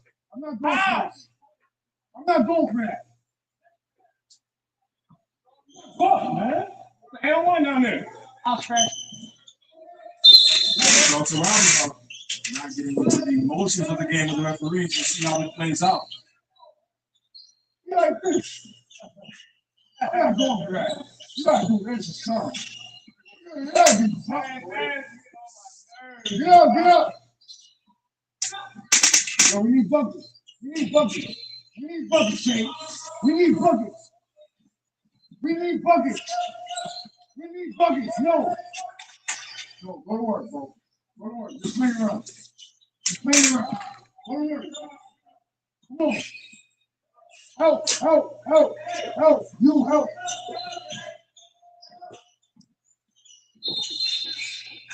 Come on. That shit blocked. That shit blocked. Look fucking deep. Good time out there. Needed composure is the thing now. Robert's gonna have to keep his composure down the stretch. He needs 11 points in order to win this game for his team. If Freak is going, Day doing his job, and he's doing his job. It's really up to Rob right now. Fellas, any thoughts? 7-point game, you need 11 to score. This is really your emotions intact. I think emotions the best of the year because that might be one possession you give up a 3 or 2, and then it starts the momentum swing the other way. Let your emotions flow out. And you're still in control of the game. You're up 7.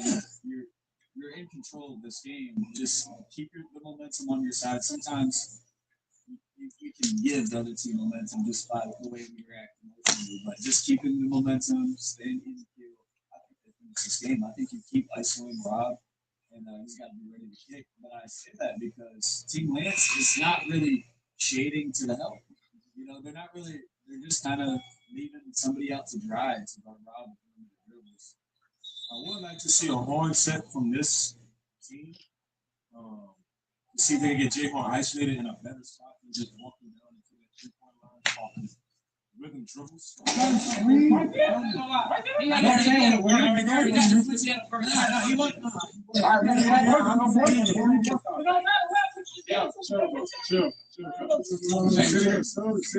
know what you're saying, but bro,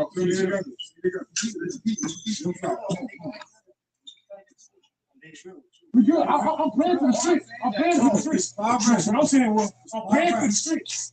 But if it's easy to give to me, it don't matter what I catch you. Because honestly, it's odds. John ain't playing off of him. You in the post, so it's called up.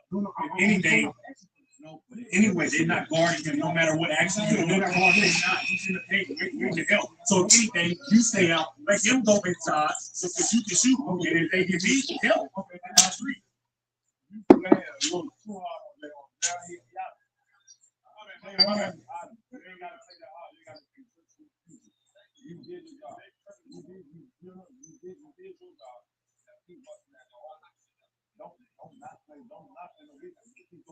Yo, some extra points, some extra rebounds, extra tips.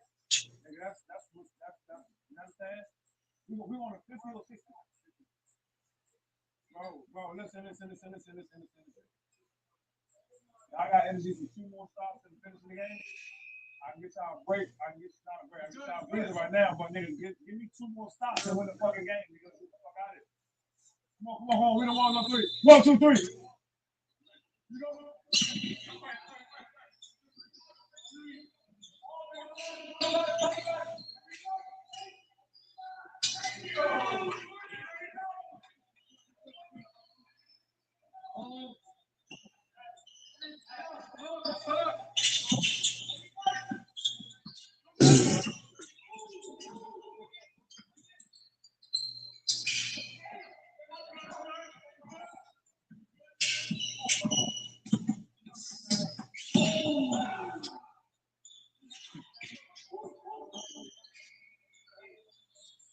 Oh, yeah, the answer to the 3 ball was all to 1 just like that. Same play. See the off-ball action, flare, yeah. Oh, I like it. Good defense by Rob there, walling up. Right over his head. Up 1. Just like that. Yeah. Come over Great run. Come over here. Started with the ATL. Come over here. You got the elbow. Give it to him. Give it to him. Cut.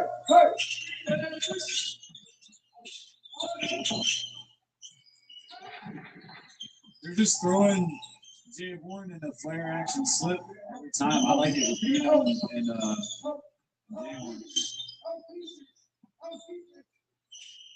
Great catch and shoot. Great driving pick from Day creating. I think you have J1 set the screens or ghosted. We draw a lot of attention.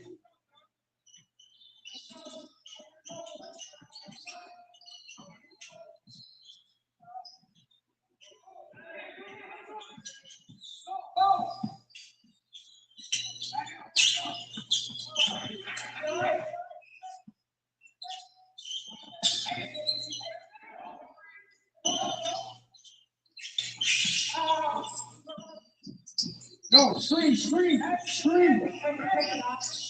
No, set the screen.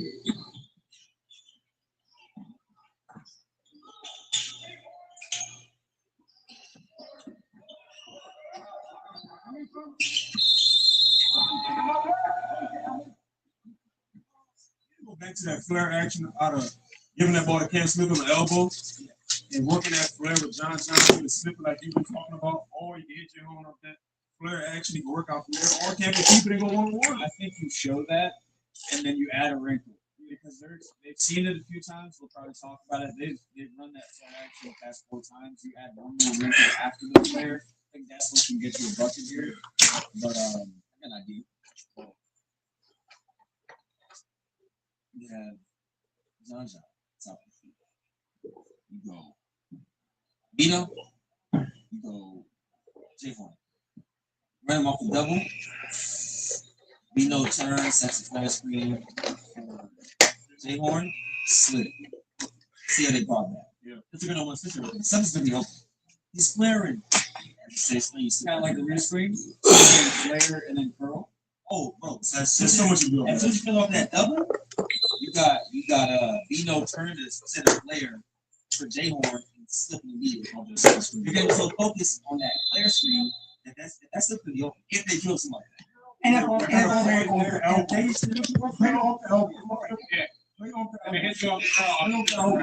Everybody move on. Make the right decision. You can do the same thing. You can pay off the elbow. You can pay off the elbow. Come on. Hey, you killing me. I'm really going to keep moving off the elbow. Anybody get off the elbow, you can move. Everybody cut, move around. You got to cut.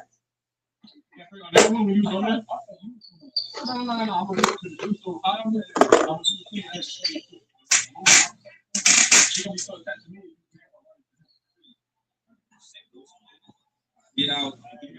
He's open. He's open. If not, yeah.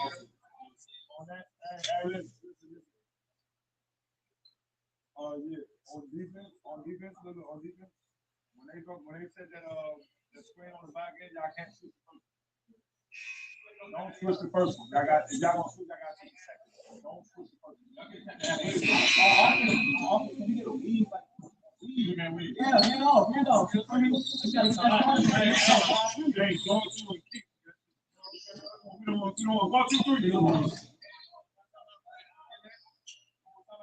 No more timeouts.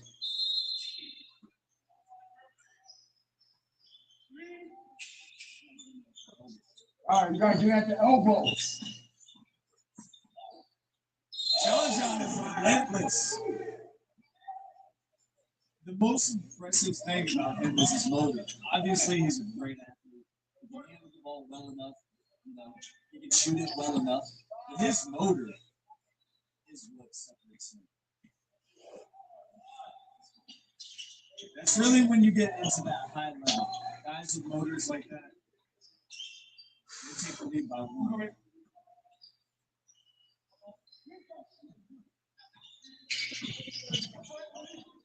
Almost got a moving screen here. Yeah, we have the flare, now we have the curl, pop. And you can do that with Vino. That's a beautiful action. I don't know if they're throwing this stuff up, but that's what they did. They flared, they curled it, and Vino can shoot it. Too high. You gotta get at the elbow. Damn. That's it. That's that team composition we talked about. You can relentless driver of the basket. He just pushed across. He just exploded, bro. He was going for one of his dunks on his Instagram. So that curl action, now these to be aware of it. Now we do this now. When J1 curls and comes back around, and beats. Yeah. Because you got a bucket from the top last time. So J Horn will curl around. Yeah. Go right back around. It's gonna come up. Yeah. It's showing them the same action and then wrinkling. Yep. Absolutely.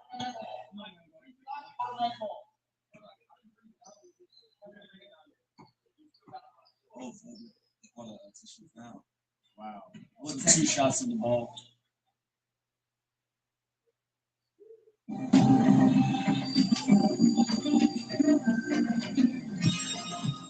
Stop and savor the strawberries with Haagen-Dazs.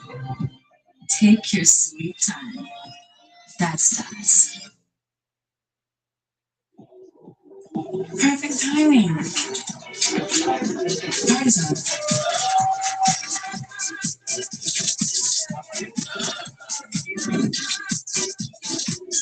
Which shim? Why not both? They're on sale. They're very fast. He's look like one.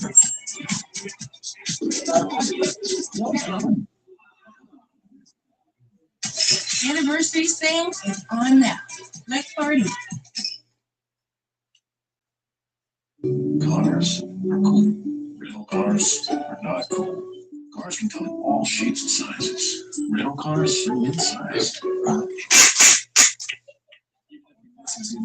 So that's the only difference. So that's because it wasn't on the ball. Right. Bad coaching. Bad coaching. Bad coaching. Bad coaching. Unhappy players. Bad coaching. Bad coaching. Unhappy players. Bad coaching. Bad coaching. Bad coaching. Bad coaching. Yo, defense. Oh! Jump ball. Who's on the ball? White? White's on the ball?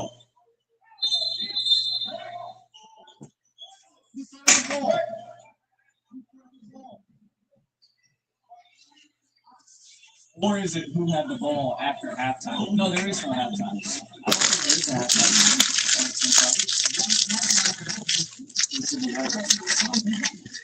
Part of the ball.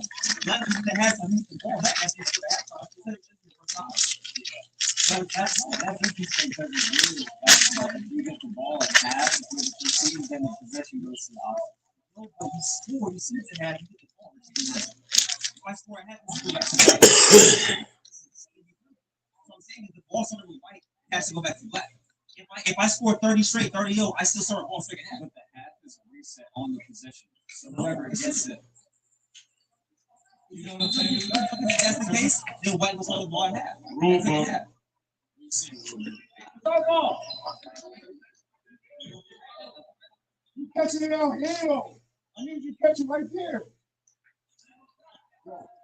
That's a toss. You want to push. In the middle. In the middle. Want to push. That's the potato.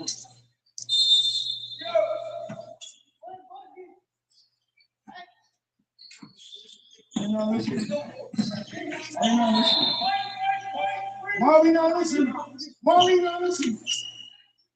Hey! Why are we not listening? Come on, man. Come on, guys.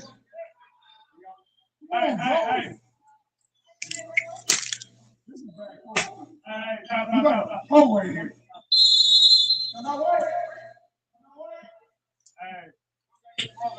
Hey, they don't need to go back. They don't need to go back. One time. One the weave, right?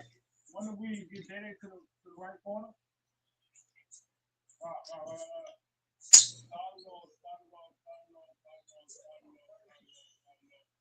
You started off one weave. No, you started off one weave. You to the top. You to the right corner. You gotta go play 2-man with him. Play split. Get a low one, and both of y'all need to pop to the 3.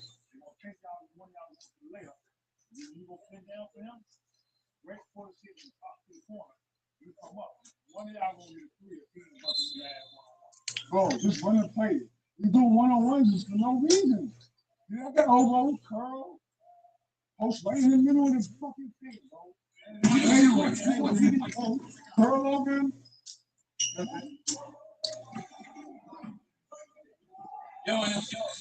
Then you crash. Then you crash. Then you crash. We should try to do this. You bench Keon. He bench you, bro. You want to come with the winners?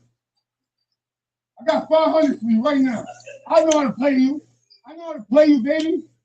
Come over here. Come with the winners. Come with the winners, boy. He's trying to buy all the players out right now. Nothing easy. Nothing easy. Nothing easy.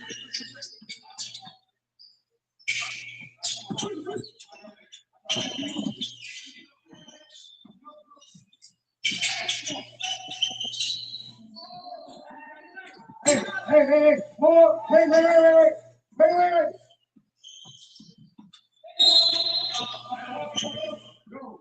Can we please run the play? We don't finish that. And let me go live. I'm not trusting him right now. He's also sick. Come on. What's that one?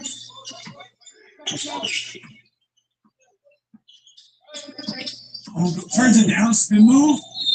Wow, going to the line, he can win it. His ability to get downhill, bro, is speed burst. His spin is almost unguardable because he's so quick off the bounce, and then just the seamless spin to the cup on the to finish on the other side. You know that spin reminds me of? Washington Wizards John Wall. It's very cool. And he push off down here the same way. John Wall push off right to left and immediately spin with that guy. Who's the lefty? Brandon Jennings has a super fast spin. Yeah. Not like John Wall. No. Not like John Wall. Not like lefty, yeah. John Wall one of his one. Score. Can we put the score up, please? I just like to see it. Please. God. Please. Oh! Offensive rebound! Oh! Get him down! He's the Drop same the line. three! Hold it back. It's over. I'm out.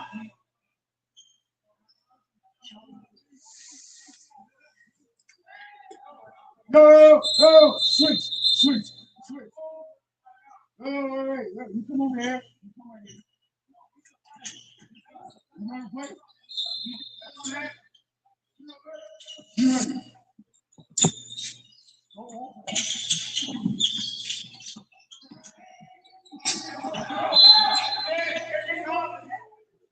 You have to. Yeah, you gotta call it. You have to call it. Game or not, you have to call it. Yeah. Whether it's the last bucket or not, You have to call it. every call is on its own. Don't think about the time, score, nothing. If it's a foul, it's a foul. If it's not, it's not.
Hey y'all, I'm William Beckman, and here's how you win it.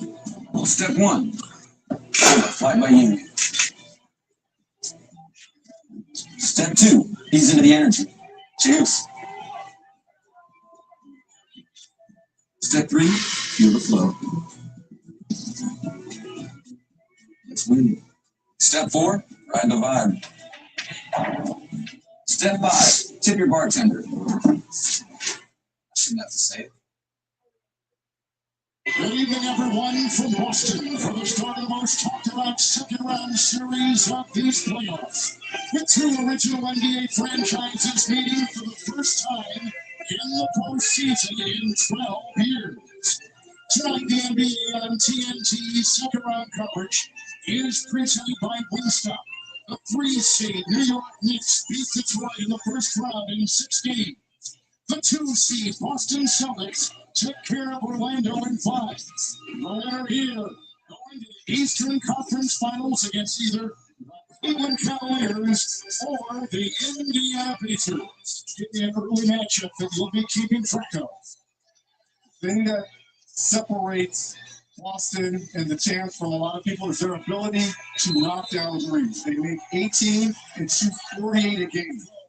JB DeRosa, his 16th playoff game tonight, and as they fear the ultimate Jason Goble in the replay center, Brian Forte, and here we go.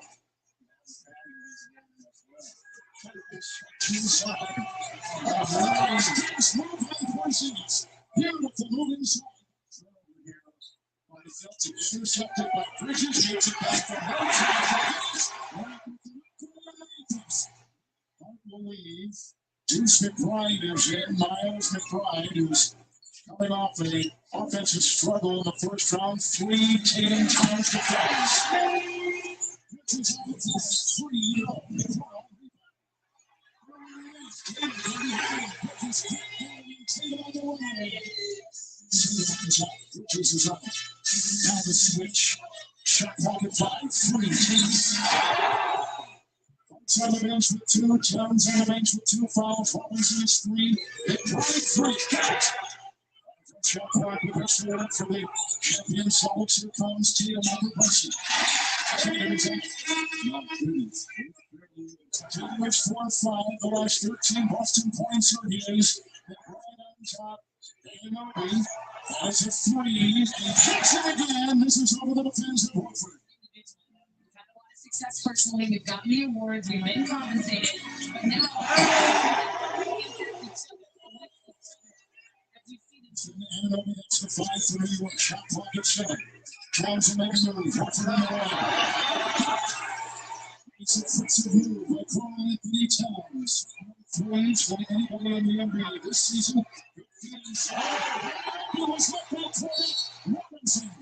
Jason Tatum was the only one with more than one made field goal for most of that quarter, but they also got to the free throw line a lot. How would you like to see their balance of scoring be different? Yeah, we just got to make sure we're disciplined. We have played with a lot of toughness and a lot of discipline. We've got to pull our hands back. They also had 15 early points off of offensive rebounds or the turnovers. How much can you possibly emphasize to your team how critical those things are? Well, finishing your defense is huge against these guys, so you got to make sure we got bodies on them. They're going to go hard to the door. Then once we secure it, we're going to keep coming after them while we have to take it. There we go. One more time. Ryan Brown. Towns, nice spinning shot. This is how to get one into the world. You take this far.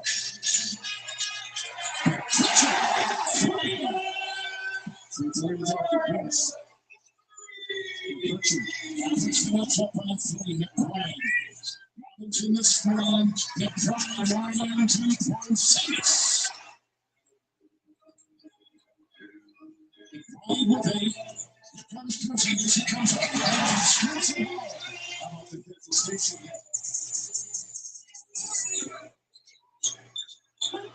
Returning to Phoenix, the twos. Celtics, they're in OKC, 1-2 in terms of deflections. Front and Hutch, back-to-back buckets. Robinson again. On the 3, he should run, rebound to him. Early release, right at the other end. Nice transition. The Celtics, number 13 to get it, and they'll be hard to go. Back-to-back, 3 running. Here's your open sector. Love these shots from 11 and 1. Round MVP. Five of the 6 teams in that first series against the Pistons for the Knicks decided by 6 points or less. On the block, taking a scoop. It's a pretty play for Jalen Brunson. Grab on right. Comes on the package the other way. Into Brown. Shot clock at 5. Brown and Princeton.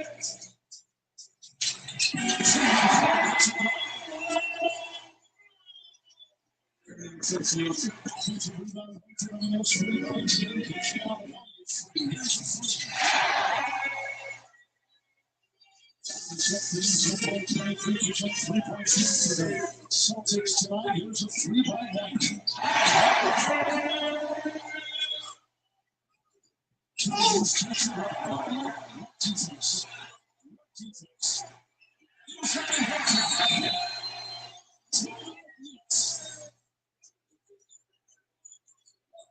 Harden's got 11 points and 8 rebounds and 3 by White. Derek White, 16 points, leading the Celtics right now. 3-3, 2 on the third, 3 on the opening. He gets it to it. Moving up at the other end. Speed it on the other way. Chased by White. Back away from the home. Saved by Bridges. Out there and into the 3. Good. Gets it right there. Clemson is 3 of 10. With 11 points. And defended by Horford. And now by Pritchard. And he's still got to go. He's not scored since. He's got it now. He got his 3. He'll pop it free.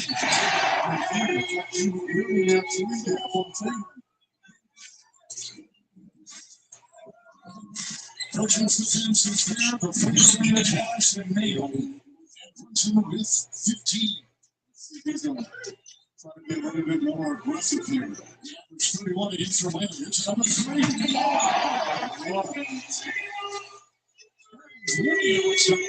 Thompson comes up quickly on Tatum. It's number 3 by Tatum. Rebound by Hart. To running and Arby at the other end. He slides in for 2 in an 11-point game. He's surrounded by Porter. On the court, tackling with it. Hart yanked it away from the team. And pushing the other way with the 3. Oh, here they come.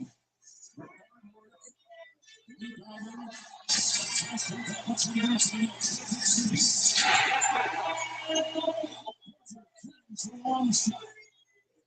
comes Bridges. Pritchard will watch him. McBride, fight. Huge. Big hit for Deuce McBride with the left. McBride. Oh, look at this. It's a 3. Rebound turns inside. Yeah, but it was Josh Hart who created the opportunity. To figure out or identify for a long time that they ended up pulling it up the rest of the way. So could be the same thing again. Oh, he cans another 3. Tatum with 19 and 14. The last 2 minutes. Home. Ties the game at 86. One defense by Horford. Like the other night. Tatum. A 3. Will keep his balance. In the corner. Clemson 83. Clemson ties it at 89. Intentional on the 3. It's up by Tatum. Offensive rebound. Another one by Boston and Holiday. It's Brown. Fading again. Driving inside. Offensive rebound. Offensive player with the ball. And a fantastic defender in Holiday. Now the switch. Clemson at 3. Number 1. First New York lead since early in the second. 3.5 to play in regulation. The Knicks tie 3 after trailing by 20. You can also draw a foul. He's a machine. They're trying to tell him that the passing side want the lead if White can hit.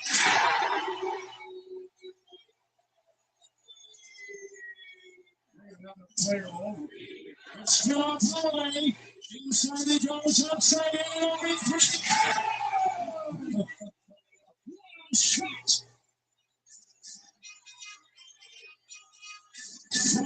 Inside. Holiday. Back to go. Somebody ties. Ties the game. 5. Outside the end. Nobody. Up for 2. Rebound. Hits the net. Cradles the ball. Take out. What a great, unbelievable shot clock at 6. Now over Robinson. Rebound right through his hands. Picked up by McBride. Little dribble handoff here. Towns tries it up for the lead. Oh, man. Boston. One inbound. It's off the Tatum. The defense was there. We have got overtime in game 1. Steve Bridges. In a congested corner, he somehow dug it out. Foul. 2.5 in overtime. Here comes the Ananobi. Tatum is here. In the corner, Bridges 3. It's a 6-point New York lead in overtime. Throws inside. 4-point game. To make a move. On the fly, Towns. Towns tips it in. Carl Anthony Towns with 14 points. Flying rebound. Well done by Holiday. He took the ball and took it for 3.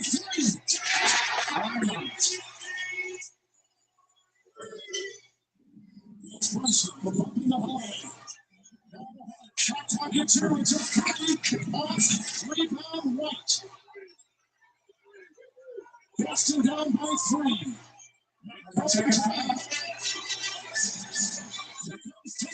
Tatum wins and feed. Ball is up here.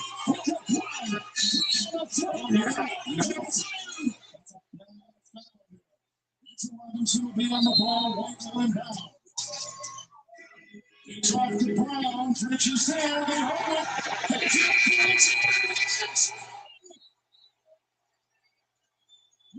Comeback. Game 1 win for New York. Boston, representing champions, lost game 1 to the rivals. No home team has won yet in the second round of these playoffs, including all 3 60-win teams. 2 of them play tonight here on TNT in our playoff doubleheader. The NBA playoffs on TNT, second round, presented by Flintstones. Yet another toothpaste that does not whiten. Girl, this one works.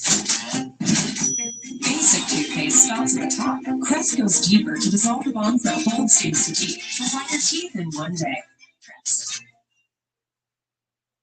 At Strayer, you can earn your degree affordably with access to up to 10 no-cost Gen Ed courses.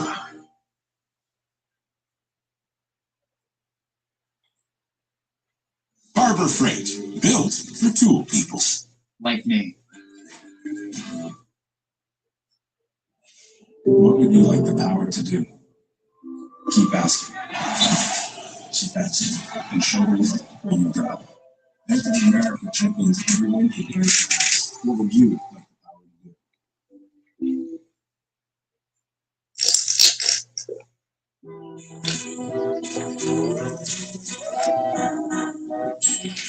See, there used to be one-man drinks. 3-seed New York Knicks done the 2-seed Boston Celtics in game 1 for their first win over the champs this season. Advances to the Eastern Conference Finals against either Indiana or Cleveland, with the Pacers up 2 games tied over the #1 Eastern Conference seed Celtics Knicks. And a couple guys you're going to watch early. Well, #1, Carl Anthony Towns, 10 still on the floor. Again, got into foul trouble in game 1. The last 3 ball games he's been in the teams in terms of scoring. He's going to do a better job of staying on the floor, Kevin. 195th playoff game. A referee, Kevin Scott. Umpire, Mark Lindsay. Fantastic. The alternate. Mitchell Irvin is in the replay center. And here we go. Game 2. New York and Boston.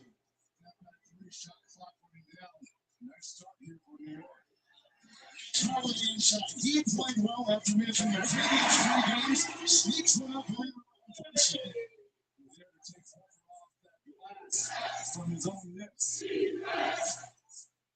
Towns pounding and playing tries to rush for two. Carl Anthony Towns. That's something you're going to see throughout this series. He's a smaller Celtic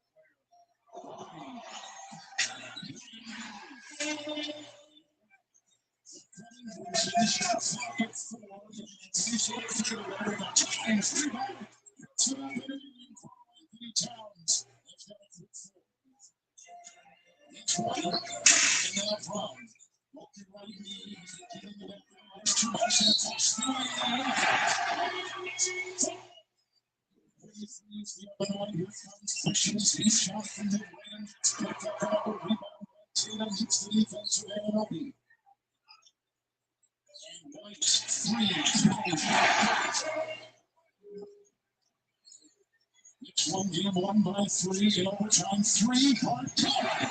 Puts it down. He continues to shoot well. Inside, Wise and cutting around the cornet. Boston beat Orlando in the first round. 4 games to 1. Right. 3-on-2. Hunt the other way. Picks in the corner. 3. Now down the pride. Came off of the 3. And Robinson cleans it up inside. Now the switch. Forcing this defending. All right. Robinson. Run to the outlaw on that one. Okay, I know it felt like there was a lid on the rim to start that game, but how do you continue generating those high percentage looks and getting the confidence back offensively? We just got to stay confident, trust our abilities, trust the work we put in. We're going to have good looks, we just got to make it, like you said. Thanks so much, guys. This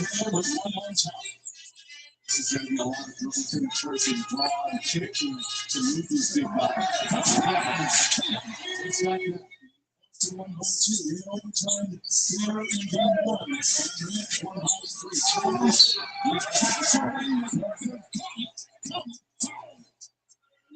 It's a 7-point.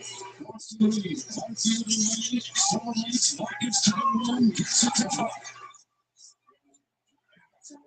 Contact down low. LeBron is 3-2. The Stars get one drive. This is the best I've seen. 3 on the side now. Team gets the rebound. Steal again. Turnover Holloway now. Brown offensive rebound in the corner to Holloway opens it.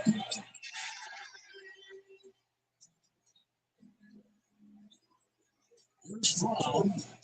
There's a steal. And what a move foul on the play. No contact. Just defending. A touchdown catch. That was a foul. Holloway makes it home. With the mid-range here. It's Cornell in the way. Out. So, Munchkin who hits the 3 after some movement. Towns. Shots clear. As that spoon feeds Hart. 2 to 3, Towns with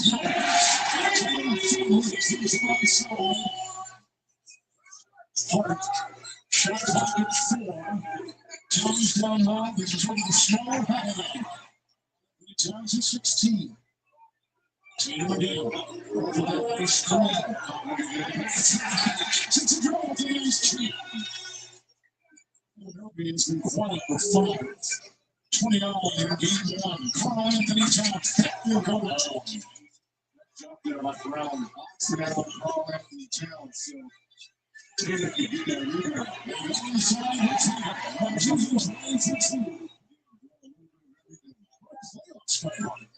So only 1 rebound. This is a guy who's a walking double double. You got to stop the bleeding if you're Coach Stillwater. Tatum got the corner screen. He gets it out. Right on top and runs it quickly underneath.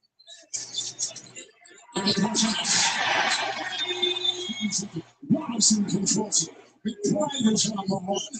Makes he slashes and slams. In the corner. A 3 is down the hatch. Puts it through. Give him 21. Robinson in the air, goes up right, continues. And Mike to Robinson got it on the other side, punching down McBride. Three, catch! And they come again. Derek, defensively, how in sync do you have to be as a team, not just to worry about Brunson going off, but everybody else, Mikkel, OG, and your Josh Harts? Great team. It's gonna be a challenge. It's gonna be connected. And this team is all too familiar. There's no lead that is safe. You know that. So what are the things you're reminding each other as a team to keep your foot on the gas?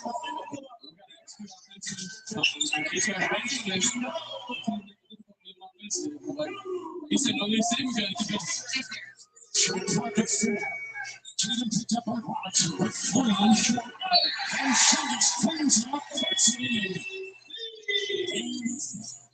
Stutters left the jab. Bridges turned off this call. Game for the Knicks.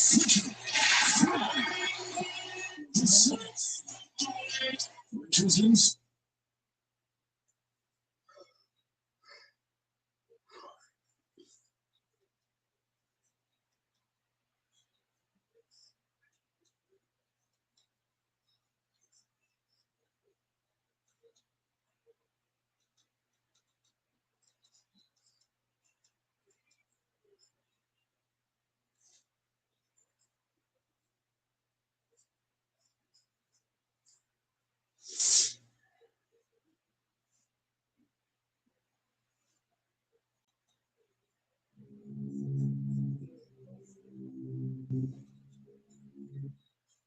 If you've ever answered a knock at your door when you weren't expecting anyone, you need to hear this, because that's how the world.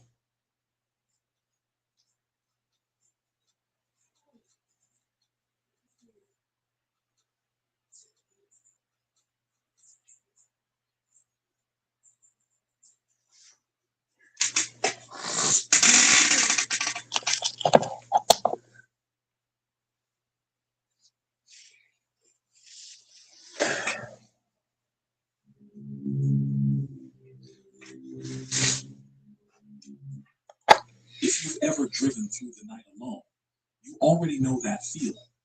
That stretch of highway where there's nothing around you but darkness and white lines, and your mind starts doing things you wish it wouldn't. I've driven that road more times than I can count. I'm a trucker, have been for 11 years. I've seen a lot of strange things out there, but nothing, and I mean nothing, comes close to what happened to me on Jimenez 40 in New Mexico, somewhere between Albuquerque and Amarillo, on a Tuesday night in late October. I was running a standard load, nothing special, furniture for a warehouse in Texas. I'd done that exact route maybe 30 times before. I knew every rest stop, every overpass, every long empty mile. I wasn't worried about anything except staying awake and making good time. I had my coffee, my radio, and about 400 miles of highway in front of me. Around 11 at night, I stopped at a small truck stop just past the town I won't bother naming. It barely qualified